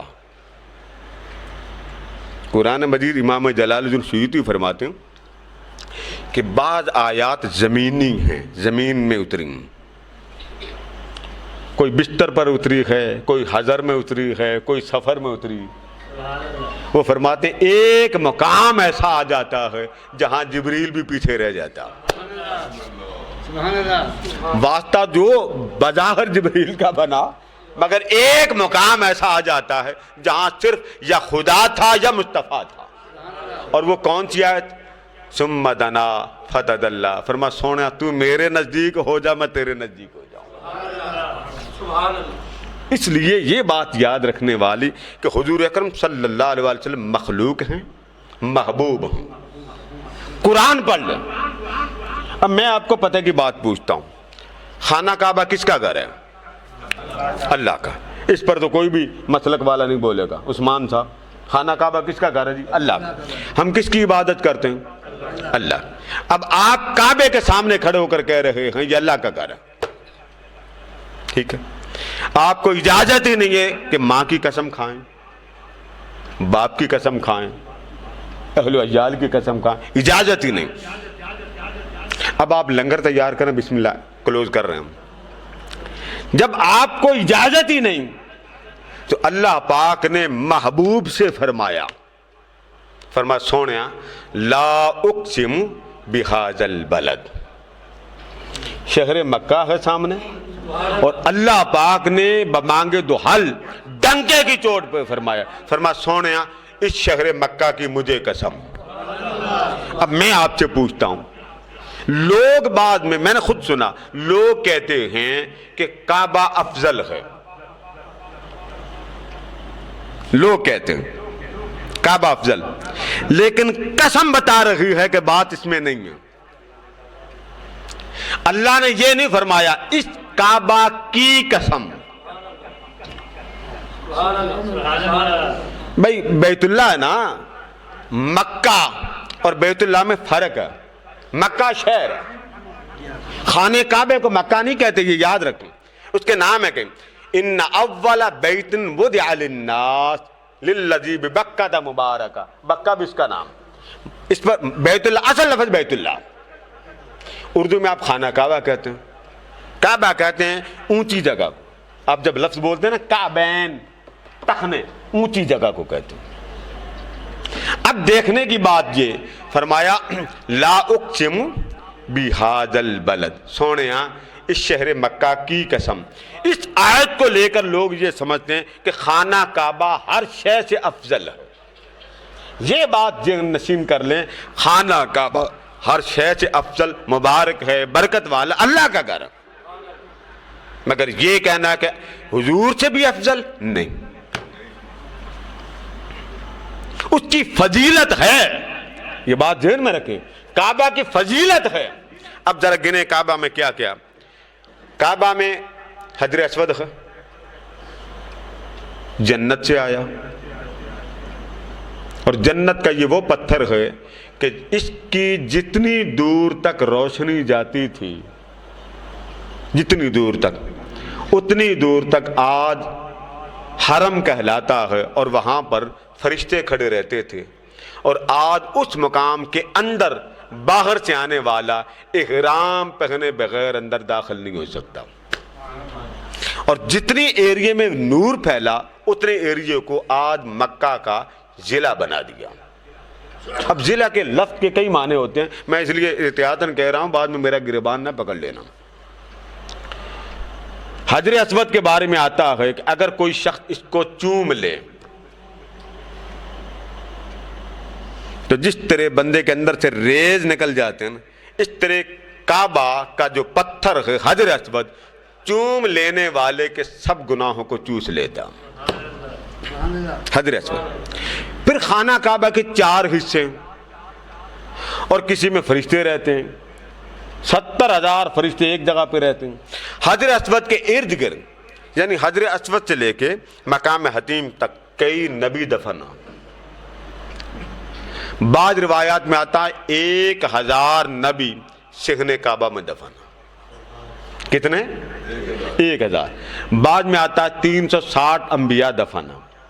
وہ جو پرنالہ ہے رحمت کا، اس کے نیچے جو چھوٹا سا دیوار بنی، وہاں ماں اور بیٹے کی قبر ہے، جہاں بکریاں لا کے باندھا کرتے تھے حضرت اسماعیل علیہ السلام. وہاں ماں اور بیٹے کی قبر ہے. وہاں آپ جب اندر چلے جاتے ہیں، آقا فرماتے ہیں جس میرے امتی کو اس حتیم کے اندر جانا نصیب ہو جائے اس کے لیے مبارک ہے کہ وہ کعبے کے اندر چلا گیا. ٹھیک ہے. اب میں بات کو اختتام پہ لا رہا ہوں تاکہ اس موضوع کو سمیٹیں بھی تو پیار سے سمیٹیں. خانہ کعبہ کے اندر انبیاء بھی دفن. خانہ کعبہ کے اندر حجر اسود بھی ہے. اسی کعبہ کے اندر وہ رحمت کا چشمہ بھی موجود ہے جو حضرت اسماعیل علیہ السلام کی ایڑیوں سے زمزم بنا. موجود ہے نا؟ اچھا. اسی شہر میں انبیاء، اسی میں خانہ کعبہ کے حجر اسود کے بالکل سامنے وہ پتھر موجود ہے جس نے حضرت ابراہیم علیہ السلام کے قدموں کو اپنے سینے میں جذب کر لیا. اس نے کہا جی اب مجھے بھی فٹ کریں، میرے اوپر بیٹھ کر آپ نے یہ سارا کام کیا، مجھے بھی کہیں فٹ کریں. میں نے نہ زمین میں لگنا نہ اوپر لگنا. پھر اللہ پاک نے فرمایا ابراہیم یہ پتھر میرے خانہ کعبہ کے سامنے لگا دے. اب اس پتھر پر کیا ہوا تھا؟ قرآن مجید میں آتا کہ حضرت ابراہیم علیہ السلام جب تعمیر سے فارغ ہوئے تو عرض کرتے مولا جیسا گھر تیرا بنایا ہے نا ویسی اجرت دے دے. جیسا گھر ویسی اجرت. فرمایا اپنے منہ سے مانگو کیا مانگتے ہو. عرض کرتے ہیں باری تعالیٰ جڈا سونا گھر اوڈی سونی اجرت ہو. فرمایا اپنے زبان سے مانگ، اپنے منہ سے مانگیے. تو قرآن کے پہلے پارے میں بھی آخری رکوع میں اور دوسرے پارے کے دوسرے رکوع میں اللہ پاک نے سیم وہی الفاظ جو پہلے پارے میں بیان کیے. ابراہیم علیہ السلام نے فرمایا باری تعالیٰ تو نے مجھ سے وعدہ کیا تھا کہ میں امامت کا تاج تیرے سر پہ رکھوں گا. ابراہیم علیہ السلام کے سر پہ. تو باری تعالیٰ امامت کا تاج تو مجھے مل رہا ہے، مگر میں یہ چاہتا ہوں کہ جس کے لیے یہ سارا جہاں تو نے بنایا ہے، جو وجہ تخلیق کائنات بنا ہے، بس اتنا کرم کر دے اس محمد کو میری جھولی میں ڈال دے. اب یہاں آپ کی غلط فہمی بھی دور کر لوں. ہمارے ہاں لوگ کہتے ہیں جی نبی بنتا ہے پیدائش کے 40 سال کے بعد. یہ غلط فہمی دور کر لیں. یعنی نبی، یہ ہمارے ہاں فیبیے میں لوگ بولتے ہیں بیٹے ٹھہر جائے میں جب کہوں تب اندر لانا، ذرا دھیان سے لنگر رکھیں. نبی بنتا ہے جی 40 سال کے بعد، اس سے پہلے وہ نبی نہیں ہوتا. آپ یہ آیت قرآن مجید سے نکال کے دکھا دیں کہاں لکھا نبی 40 سال کے بعد بنتا. وہ ایسی آپ خط مار دیتے ہیں، وہ پھر آپ شیئر کرنا شروع کر بس یہ نبی وہ ہوتا جو 40 سال سے پہلے نبی نہیں ہوتا. اگر 40 سال سے پہلے نبی نہیں ہوتا تو ابراہیم نے تو قرآن میں آ گیا 4000 سال پہلے آئے تھے. حضور علیہ السلام کی پیدائش سے کتنے ہزار سال پہلے؟ 4000 سال پہلے. اور 4000 سال پہلے کعبہ کی چھت پر جب تعمیر ہو گئی تو اللہ پاک نے فرمایا ابراہیم ذرا آواز دے نا. یا اللہ کہاں آواز دوں؟ فرمایا وہ جبل ابو قبیس کی چھت پہ چڑھ جا، وہاں کھڑے ہو کر آواز دو. یا اللہ کیا آواز دوں؟ فرمایا آواز دے کہ میں نے اللہ کا گھر بنا دیا ہے، آؤ کعبے کا طواف کرو. جب چھت پہ چڑھے نا جبل ابو قبیس پہ، یہ خانہ کعبہ کے ساتھ ہی پہاڑ، تو آگے دیکھا بندہ ہی کوئی نہیں تھا، پیچھے دیکھا، دائیں دیکھا، بائیں دیکھا. سب تفسیروں میں یہ حدیث موجود ہے. آقا فرماتے ہیں جب میرے جد امجد نے آواز دی، جدید ذرائع نہ تھے، ٹیکنالوجی نہ تھی، کوئی چیز نہ تھی کہ آواز پہنچائیں. ابراہیم علیہ السلام بولے باری تعالیٰ آگے بندہ ہی کون نہیں، میں آواز کس کو دوں؟ سورہ حج میں آتا تو اللہ پاک نے فرمایا ابراہیم وَأَذِّن فِي النَّاسِ بِالْحَجِّ، صدا دینا تیرا کام ہے، تیرا کام صدا دینا، رہ گئی پہنچانا وہ تیرا کام نہیں ہے، بس تو صدا دیتا جا میں پہنچاتا جاؤں گا۔ اب 4000 سال پہلے ابراہیم علیہ السلام بولے، اور کہاں بولے؟ جبل ابو قبیس پر۔ اب آگے آقا دو جہاں خود اپنی زبان سے روایت بیان کر دے، فرمایا کعبہ بنا تو میرے جد امجد جب جبل ابو قبیس پر چڑھ کر بولے تو آقا نے فرمایا لوگوں تمہیں بتاؤں میرے دادا کی آواز کہاں کہاں تک گئی، تمہیں بتاؤں ان کی آواز کہاں پہنچائی؟ فرمایا بولنے والا اللہ کا نبی تھا، پہنچانے والا میرا مولا تھا۔ پھر آقا نے فرمایا زمین کیا، زماں کیا، مکین کیا، مکان کیا، کوئی ذرہ ایسا نہ تھا جہاں میرے دادا کی آواز نہ پہنچی۔ جب آواز پہنچی، اب آگے تو آواز سننے والے کا پتہ ہوتا نا کہ آپ نے آواز پہچانی۔ دیکھیں نا، آپ کو کوئی صدا دے، والد گرامی آپ کو آواز دے تو آپ پہچان لیتے ہیں کہ ابا جی بلا رہے ہیں، ماں آواز دے تو پہچان لیتے ہیں والدہ بلا رہی ہیں۔ جب یہ بات آپ کو سمجھ آ گئی تو جواب تبھی دیں گے نا جب جانتے ہوں گے۔ میری بات کو سمجھ رہے ہیں نا؟ اور جب جانتے ہی کون نہیں تو بولے گا کون؟ ویسے پاکستانی پہلے ہی ڈھیٹ بڑے ہیں اس کام میں، مر جائے کوئی بلاتا نہیں بولتے۔ لیکن ایک بات تو سمجھ میں آ گئی کہ جواب پہچان کے بعد دیا جاتا ہے، پہچان نہ ہو تو کوئی بھی نہیں بولتا۔ بچے کھیل رہے ہوں تو ابو جی آواز دیں، 100 میں سے ایک بولے گا جی ابو جی، ایسے ہی ہے نا۔ اور اگر پہچان نہ ہو کوئی بولے گا؟ اب میں آپ پہ سوال چھوڑ رہا ہوں، بولے ابراہیم اور پیدا ہوئے ہیں 4000 کم و بیش حضور اکرم صلی اللہ تعالی علیہ وآلہ وسلم سے 4000 سال پہلے۔ اس سے پہلے تو پتہ ہی نہیں تھا زمین کو کہ نبی کون۔ اب جس نبی کو اللہ فرما رہا ہے اے نبی صدا دیجئے، وہ جبل ابو قبیس پہ صدا دے رہے ہیں۔ آقا فرماتے صدا میرے جد امجد کی نہ یہاں رکی نہ وہاں رکی، فرمایا جہاں جہاں مخلوق رہتی تھی ارض و سما پر میرے دادا کی آواز پہنچی۔ جب آواز پہنچی فرمایا اگلی بھی سن لو، جب رب نے آواز پہنچائی پھر کوئی ایک ذرہ ایسا نہ تھا جس نے میرے دادا کی آواز پر لبیک نہ کہا۔ اب پتے کی بات آپ کو بتانے لگا ہوں، جب حاجی حج کرنے جاتے ہیں عمرے کے لیے احرام باندھتے تو آپ پاکستان سے احرام باندھتے، ماشاءاللہ شریف صاحب نے عمرہ کیا ہوا، اب جنہوں نے عمرہ کیا ذرا ہاتھ کھڑا کریں نا، یہ کیمرے والے کیمرہ گھمائے جی، ماشاءاللہ جنہوں نے عمرہ کیا یا حج کیا یا کعبہ دیکھا، بٹ صاحب ہیں، حاجی صاحب ہیں، یہ سارے کو گھمائیں۔ اب پتہ کی بات آپ کو بتاؤں، جب آپ احرام پہنتے ہیں تو سب سے پہلے کون سی آپ ترانہ پڑھتے ہیں؟ بولیے لبیک اللہم، یہ آپ یہاں سے پڑھنا شروع کرتے ہیں اور کعبہ تکنے تک پڑھتے ہیں۔ اب ذرا بولیے آہستہ پڑھتے ہیں یا اونچا پڑھتے ہیں؟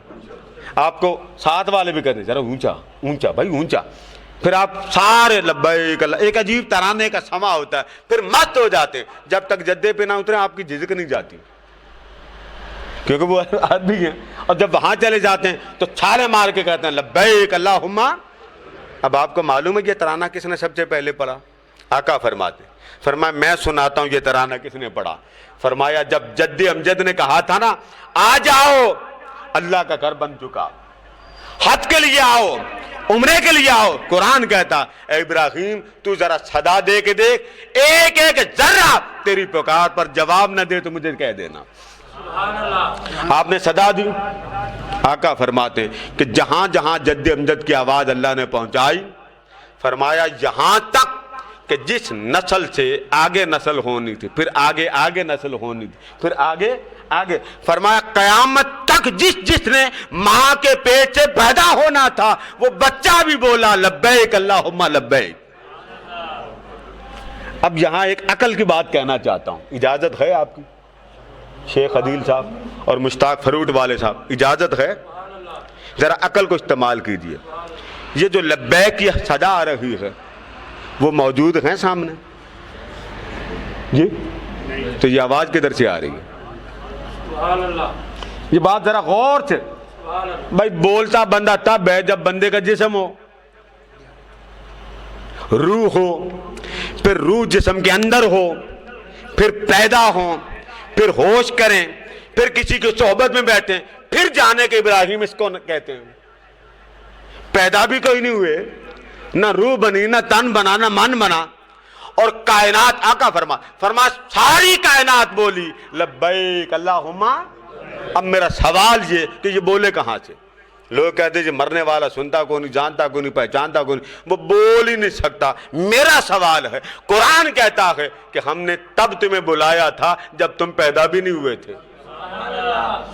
بھائی بلانا بھی ایک خدا کے اختیار میں اور سنانا بھی خدا کے اختیار میں، تو بھائی ہمارے تو بس میں نہیں۔ آپ کو سنا رہا ہے تو اللہ سنا رہا، ہم تو نہیں سناتے۔ لوگ کہتے جی مردہ سنتا کیسے؟ بابا جب پیدا تو نہیں ہوا تھا تب تو بڑا سنتا تھا، تب تو بولتا بھی تھا، تو بلایا کس نے تجھے؟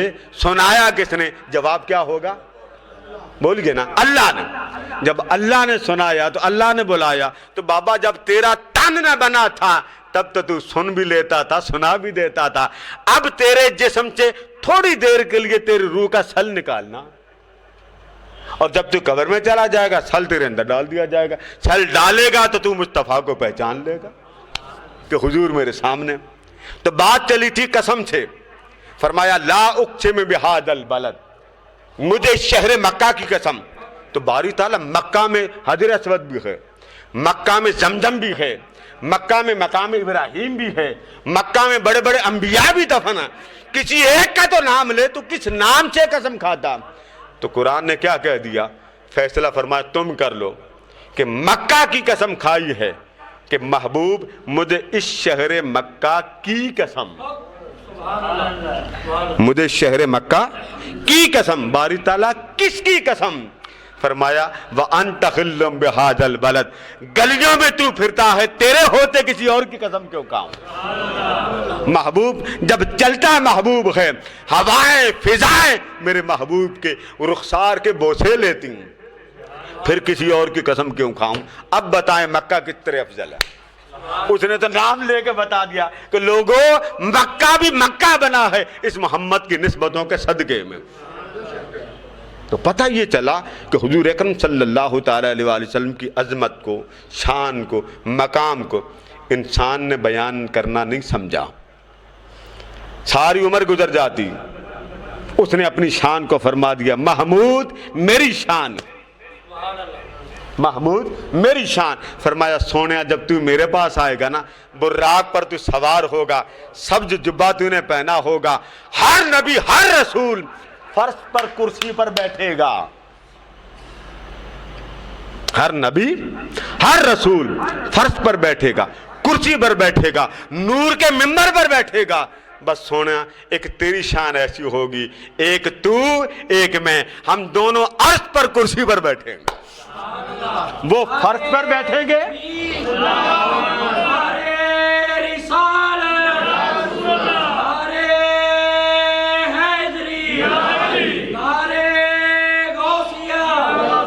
تو پتہ یہ چلا کہ فرش پر انبیاء کو بٹھائے گا اور عرش پر مصطفیٰ کو بٹھائے گا۔ محمود کون سا مقام ہے؟ فرمایا سونیا یہ وہ مقام ہوگا جس مقام پر تجھے کھڑا کروں گا، اور دو قسم کے طبقے بخشش کے لیے آئیں گے، ایک بخشے جائیں گے اپنے عمل کے صدقے، ایک کو میں بخشوں گا اپنے عمل کے صدقے، اور رہ گئے وہ عمل والے بخشتے جائیں گے بخشتے جائیں گے۔ جب کوئی پھنس جائے گا نا تو میں تجھے دیکھوں گا۔ المستدرک میں، اور المستدرک کے الفاظ ہی بڑے عجیب ہیں۔ آقا فرماتے جب قیامت کا دن ہوگا نا تو ہر کوئی پریشان ہوگا، کل انبیاء پریشان ہوگا، تو اللہ تبارک و تعالی اتنے جلال میں ہوگا کہ اس کے جلال کی ہیبت کے سامنے کسی کو پر مارنے کی اجازت نہیں ہوگی۔ فرمایا جب جلال میں ہوگا کوئی سامنے آنے والا ہو تو وہ جمال میں آگے بات کرے، فرمایا جلال میں آئے گا میں آگے آ جاؤں گا، بس مجھے تکتا جائے گا، اس کا جلال جمال میں بدل جائے گا۔ اب مجھے کیا فرمائے گا؟ مجھے اللہ فرمائے گا اجلس اندی سونیا، یہ میری کرسی پڑی ہے، میری کرسی کے دائیں طرف تیری کرسی پڑی، میرے ساتھ بیٹھ جا۔ اب بات پھر سمجھے کہ یہ شان کون سنا رہا؟ فرمایا محبوب میرے ساتھ جلوہ گر ہوں گے، موسیٰ بھی دیکھ رہے ہیں، عیسیٰ بھی دیکھ رہے ہیں، ابراہیم بھی دیکھ رہے ہیں، مگر کیا فرمایا جا رہا ہے؟ سونے محمد میرے ساتھ بیٹھیے۔ اور ایک روایت میں آیا کہ آقا فرماتے ہیں کہ اللہ مجھے بلائے گا، سونا تو کھڑا ہو جا، اللہ مجھے بلائے گا، سونا تو کھڑا ہو جا۔ تو آقا فرماتے جب میں کھڑا ہو جاؤں گا نا تو جس کے نام کے ساتھ میرا نام لگتا ہوگا نا وہ امتی سمجھے گا اللہ نے مجھے فرمایا تو کھڑا ہو جا۔ اب آپ سمجھے کہ کتنی پبلک کھڑی ہوگی؟ مشتاق صاحب بولے جی، کھڑا ہوا محبوب اے محمد آپ کھڑے ہو جائیں، آقا فرماتے میرے ہم نام سارے کھڑے ہو جائیں گے۔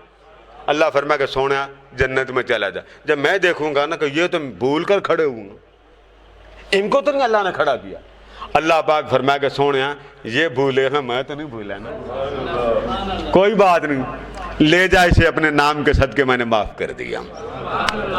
اللہ کی غیرت اتنی ہے، اللہ کی غیرت اتنی ہے، اب آپ کو بتاؤں کہ اس کو اپنے حبیب سے پیار کتنا۔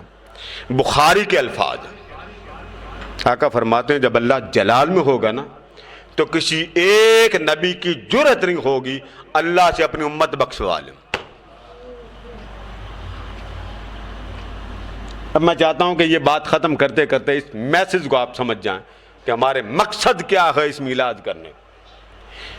آدم بھی کھڑے ہیں، عیسیٰ بھی کھڑے ہیں، مردے زندہ کرنے والا نبی کھڑا ہے، موسیٰ بھی کھڑے ہیں، مگر ایک نبی ہمت نہیں کرے گا مولا سے بات کر لیں۔ اب سامنے اللہ آقا فرماتے آدم کے پاس جائیں گے وہ لوگ جو آدم کے زمانے میں آئے، وہ کہیں گے حضور ہمیں تو بخشوائیں، تو آدم کہیں گے مجھے اپنی پڑی ہے میں تمہیں کیا کروں، جائیں آپ کسی اور کے پاس، اذهبوا الى غیری اذهبوا الى غیری۔ فرمایا ہر نبی کی امت اپنے نبیوں سے یہ جواب سن کے آئیں گے بھائی میں نہیں کچھ کر سکتا آج اس کے پاس جاؤ، میں نہیں کچھ کر سکتا آج اس کے پاس جاؤ۔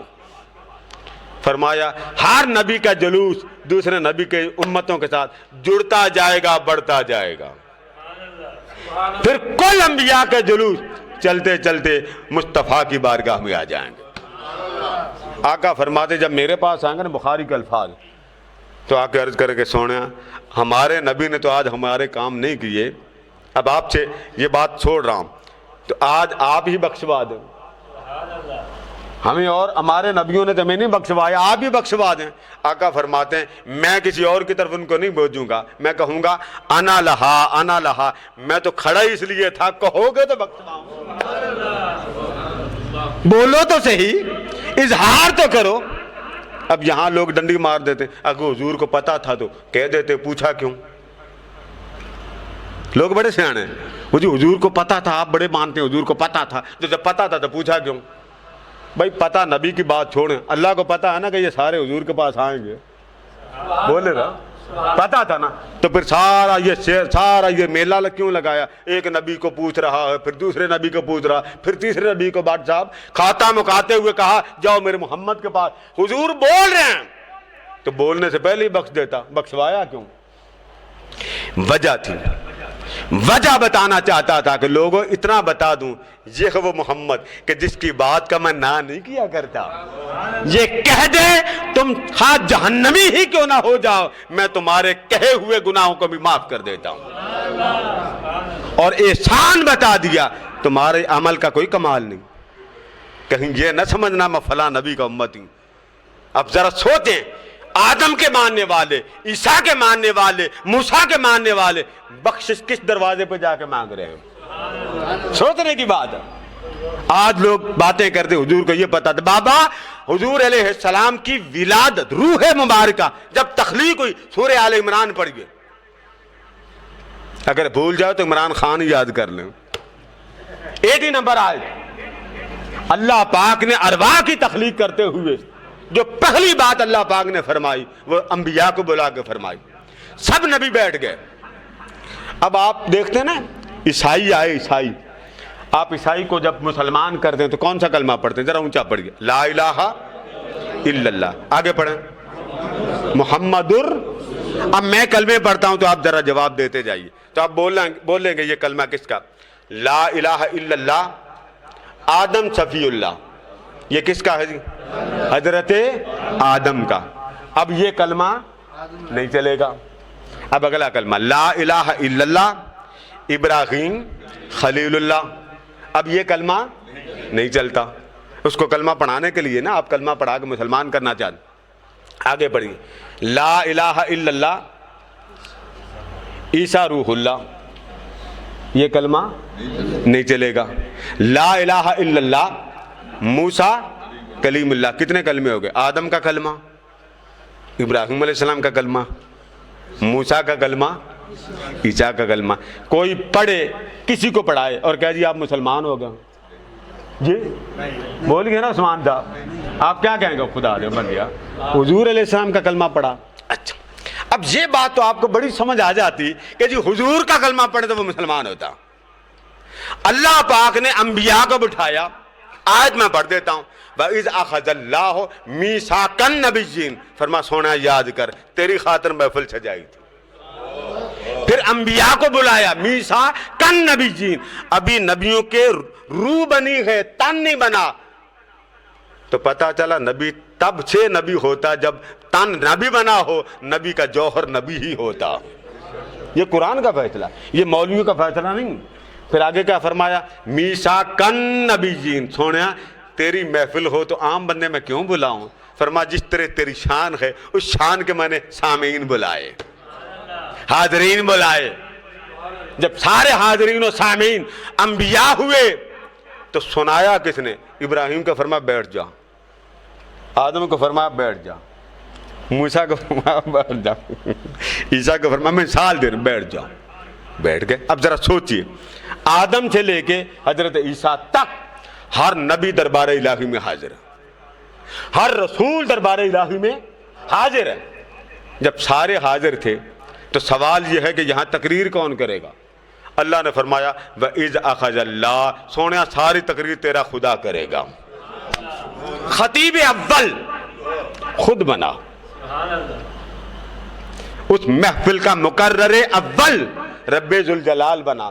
حاضرین کون بنے؟ انبیاء. آپ ذرا بولتے جائیے حاضرین و سامعین انبیاء بنے. جب حاضرین و سامعین انبیاء بنے تو خطاب کس کا تھا؟ اب ذرا مجھے تھوڑی سی پیار سے آنکھیں بند کر کے بتائیں اس نے کیا سنایا ہوگا؟ اس نے کیا بتایا ہوگا؟ سنو مجھ سے کنڈل والے کی زلفوں کی باتیں، میں بتاؤں میرا محمد کیسا ہے، میری نگاہوں میں کیسا. اب میری نگاہوں میں جچتا نہیں کوئی، جیسے میری سرکار ہیں ویسا. اب یہ ساری باتیں اللہ نے سنا دی اور سنائی جملے سنے. فرمایا وَإِذْ أَخَذَ اللَّهُ مِيثَاقَ النَّبِيِّينَ لَمَا آتَيْتُكُمْ. فرمایا سنو تمہیں کتابوں کا گفٹ دوں گا، تمہیں نبوت کے تاج پہنائے جائیں گے. لَمَا آتَيْتُكُمْ مِنْ كِتَابٍ وَحِکْمَةٍ. تمہیں حکمت بھی دی جائے گی، دانائی بھی دی جائے گی، خطبت بھی دی جائے گی، حق اور باطل کی تمیز بھی دی جائے گی. آگے سنیں لَمَا آتَيْتُكُمْ مِنْ كِتَابٍ وَحِکْمَةٍ ثُمَّ جَاءَكُمْ رَسُولٌ. پھر اس محمد کو دیکھ لو پھر یہ آئیں گے. اور یہ کس شان سے آئیں گے؟ نبی تو ہیں ہی. فرمایا رسالت کے مرکز پر فائز ہوں گے. اب آگے سنیے جب یہ آ جائیں مصدق لما معکم، پھر تمہارا یہ رسول کا تعلق یہ ہوگا تمہارے نبوت کا ضامن بن کے آئے گا.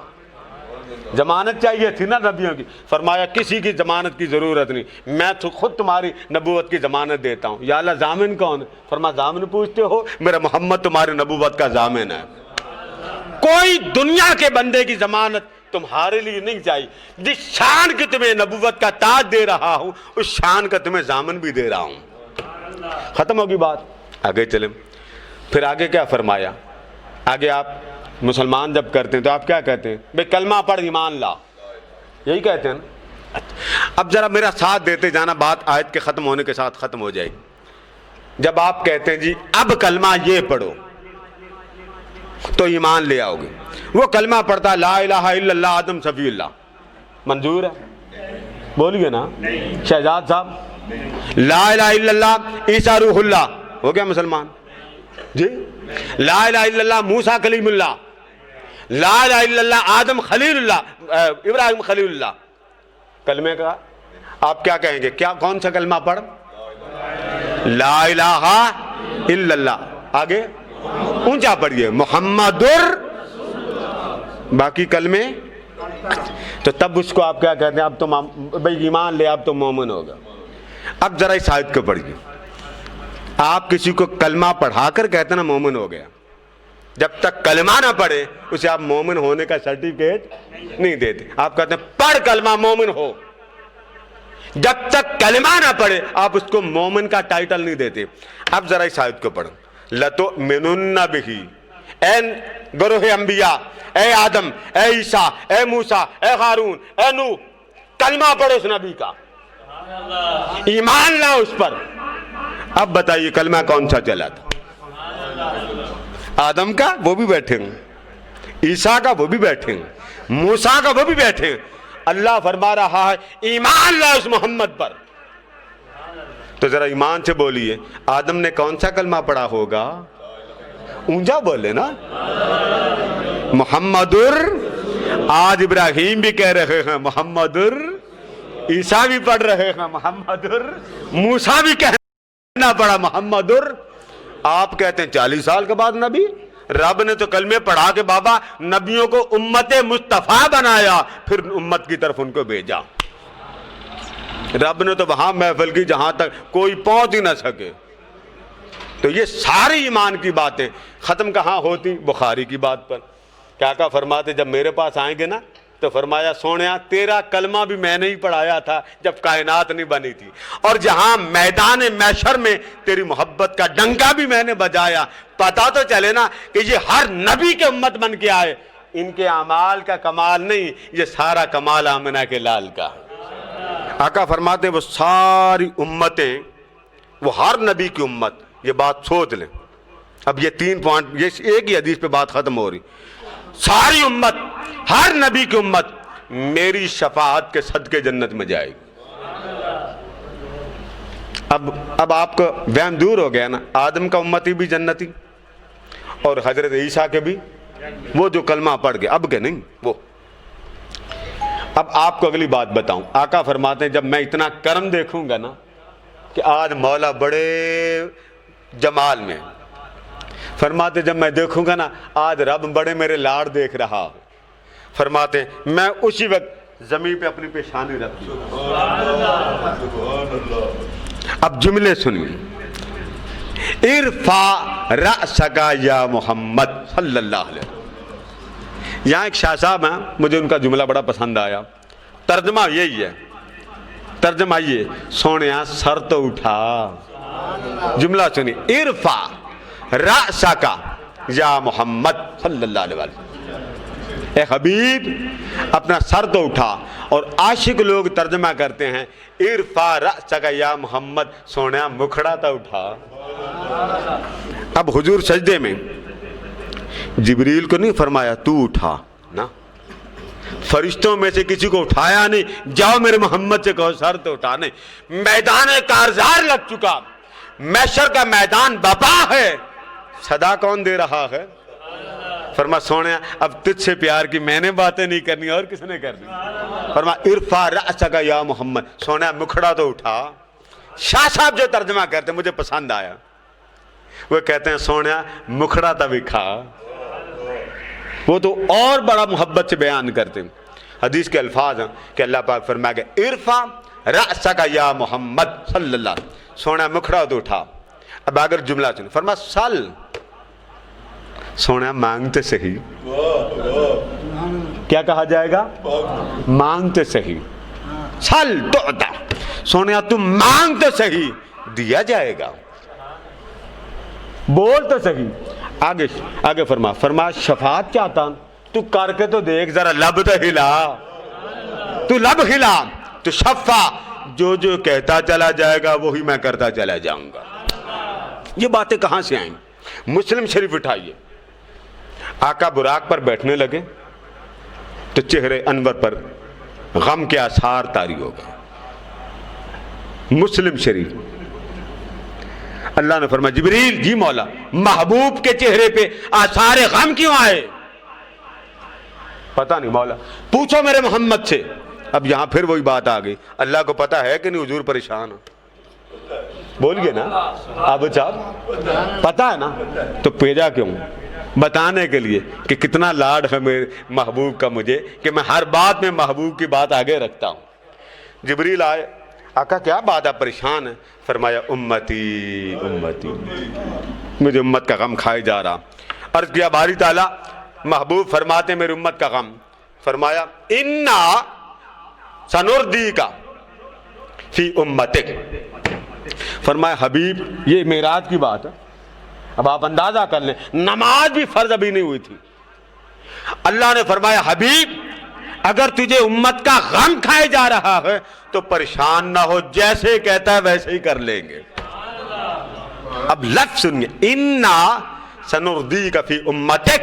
سونیا، امت کا مسئلہ ہے نا، تجھے راضی کریں گے، جب تک تو راضی نہیں ہوگا نا میری عطا بند نہیں ہوگی۔ 4 سجدے کریں گے۔ آقا فرماتے میں کتنے سجدے کروں گا؟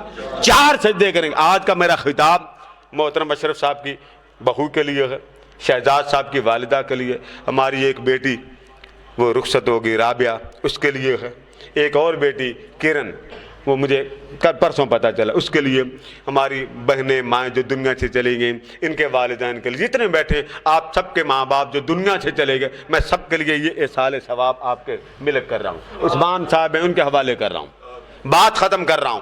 4 سجدے کریں گے آقا، اور 4 بار اللہ فرمائے گا سونیا اپنا مکھڑا تو اٹھا، جیسے کہتا ویسے ہی کر لیتے ہیں۔ آقا فرماتے ہیں کہ اللہ پاک فرمائے گا پہلی بار سونیا کیا مانگتا؟ یا اللہ وہ کچھ میرے امتی دوزخ میں ہیں، اجازت دے ان کے دل میں رائی جتنا ایمان۔ کتنا؟ اللہ فرمائے گا رائی جتنا ایمان ہے، جا اپنے ہاتھ سے نکال کر جنت میں ڈال دے۔ اللہ حبیب سے فرما رہا ہے، فرشتے سے نہیں۔ آقا فرماتے میں جاؤں گا ان کو نکال کے آؤں گا، جب دیکھوں گا رائی سے بھی کم کے درجے والے ایمان، وہ بھی دوزخ میں، میں پھر سجدے میں پڑ جاؤں گا۔ اللہ فرمائے گا رائی والے نکلا اس سے بھی کم، جا اپنے دستے مبارک سے نکال کے جنت میں ڈال دے۔ آقا فرماتے دوسری بار جاؤں گا اس سے بھی کم، تیسری بار جب میں جاؤں گا اللہ فرمائے گا سونیا ثم ادنا ثم ادنا ثم ادنا۔ سونیا اگر رائی سے کم، اس سے کم، اس سے کم تر درجے والا کا ایمان والا بھی اگر جہنم میں تجھے نظر آتا ہے، اپنے ہاتھ ڈال اور جہنم سے نکال کر جنت میں لے جا۔ آقا فرماتے چوتھی بار میں آؤں گا میں پھر سجدے میں گر جاؤں۔ اللہ فرمائے گا سونا اب کیا مانگتا ہے، بول تو صحیح۔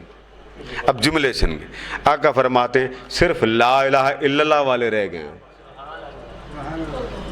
لا الہ الا اللہ یعنی آخری طبقہ۔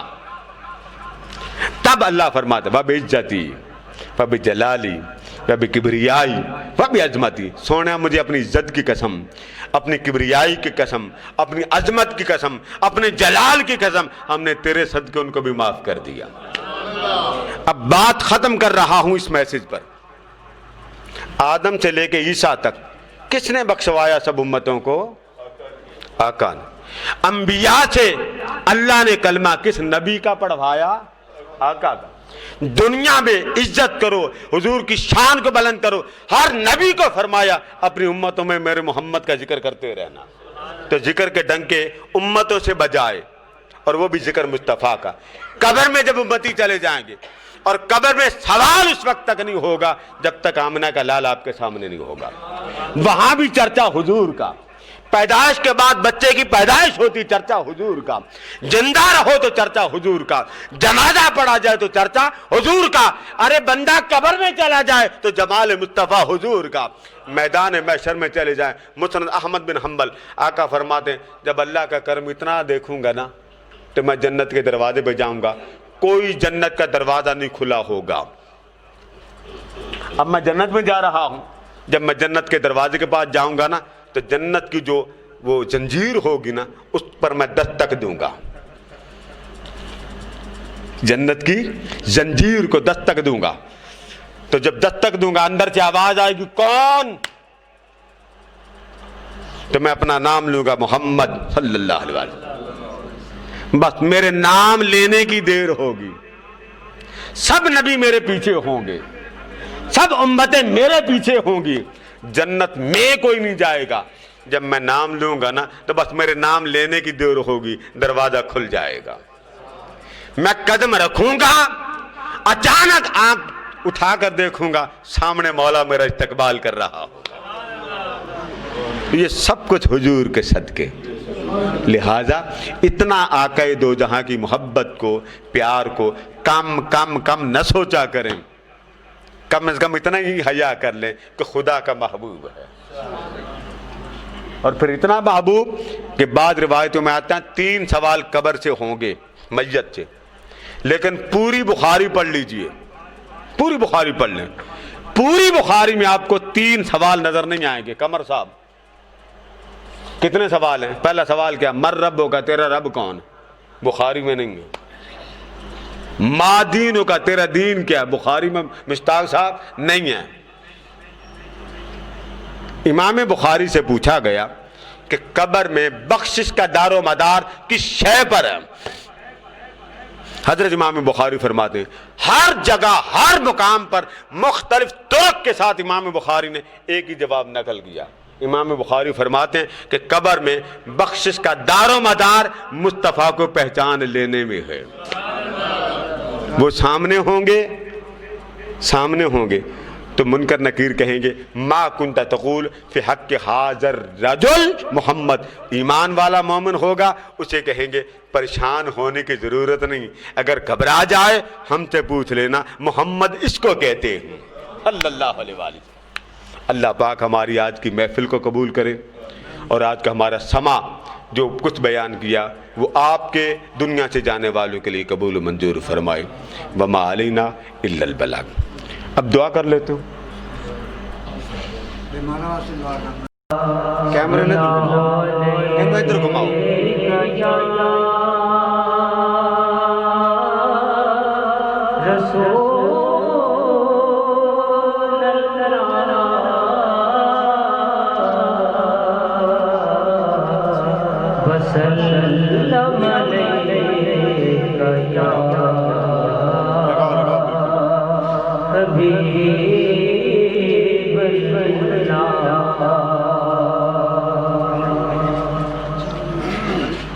مجھے روشنی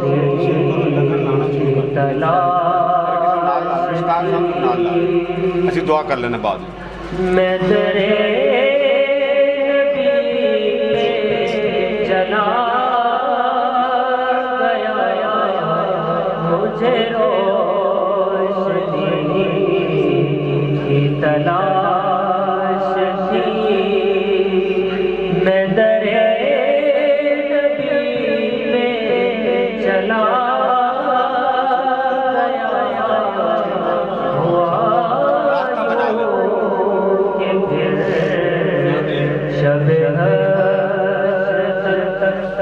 میری خاک سے نہ اٹھا گیا، ہوا یوں کہ پھر شب میری خاک سے نہ اٹھا گیا، مجھے روشنی کی تلاش تھی، مجھے جب طلب کیا آپ نے، وہ گھڑی تھی میرے عروج کی، مجھے جب طلب کیا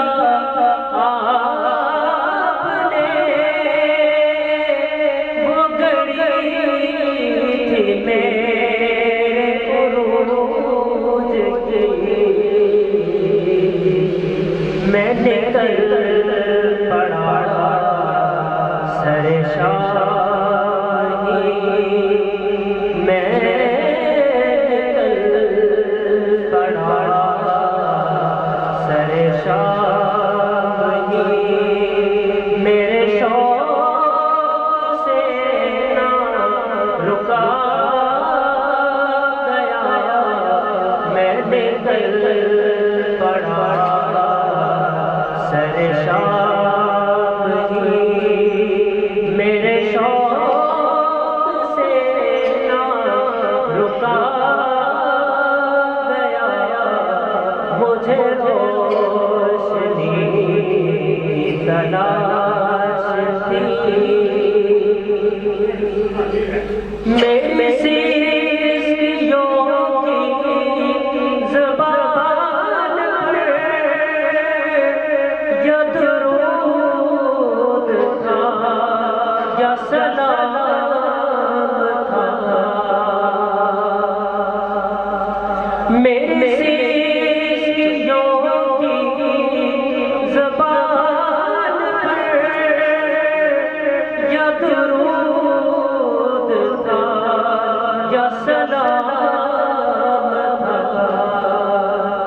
میں نے بڑھ کے جانیاں چوم لی میں نے بڑھ کے جانیاں چوم لی میرے ذات سے نہ رکا گیا میں نے بڑھ کے جانیاں چوم لی میرے ذات سے نہ رکا گیا مجھے روشنی کی تلاش تھی کروں چشم تر کا میں شکریہ میری عمر بھر کی ہے ہم سفر کروں چشم تر کا میں شکریہ میری عمر بھر کی ہے ہم سفر میرا جانا شب ہجر میں میرا جانا شب ہجر میں میرے سو جگا گیا میرا جاگنا شب ہجر میں میرے سو باغ جگا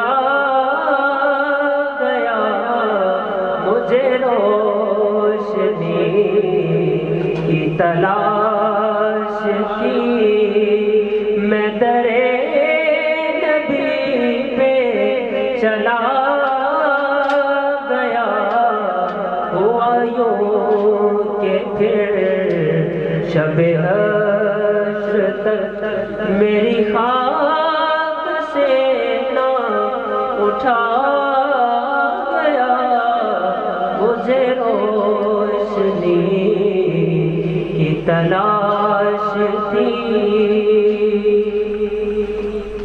جلدی بیٹھو سامنے بیٹھو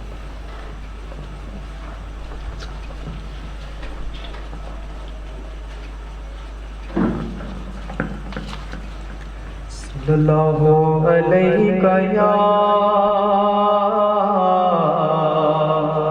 یا رسول اللہ وسلم علیہ یا حبیب اللہ بیٹا موبائل کو ادھر لگا الفت سرکار بسانے کے لیے ہے دل الفت سرکار بسانے کے لیے ہے دل الفت سرکار بسانے کے لیے ہے یہ جان آپ کی غربت پہ لوٹانے کے لیے ہے جان آپ کی غربت پہ لوٹانے کے لیے ہے دل کہنے لگا کرتے ہی روزے کا نظارہ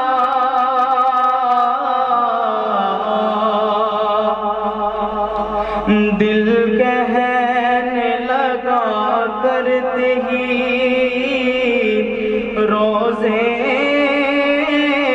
کا نظارہ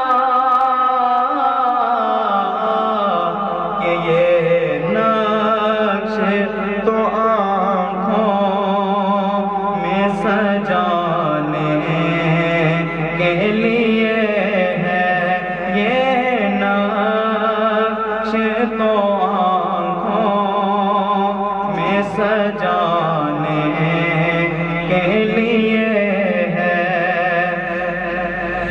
کتنی بڑی نعمت ہے یہ آقا کا وسیلہ کتنی بڑی نعمت ہے یہ آقا کا وسیلہ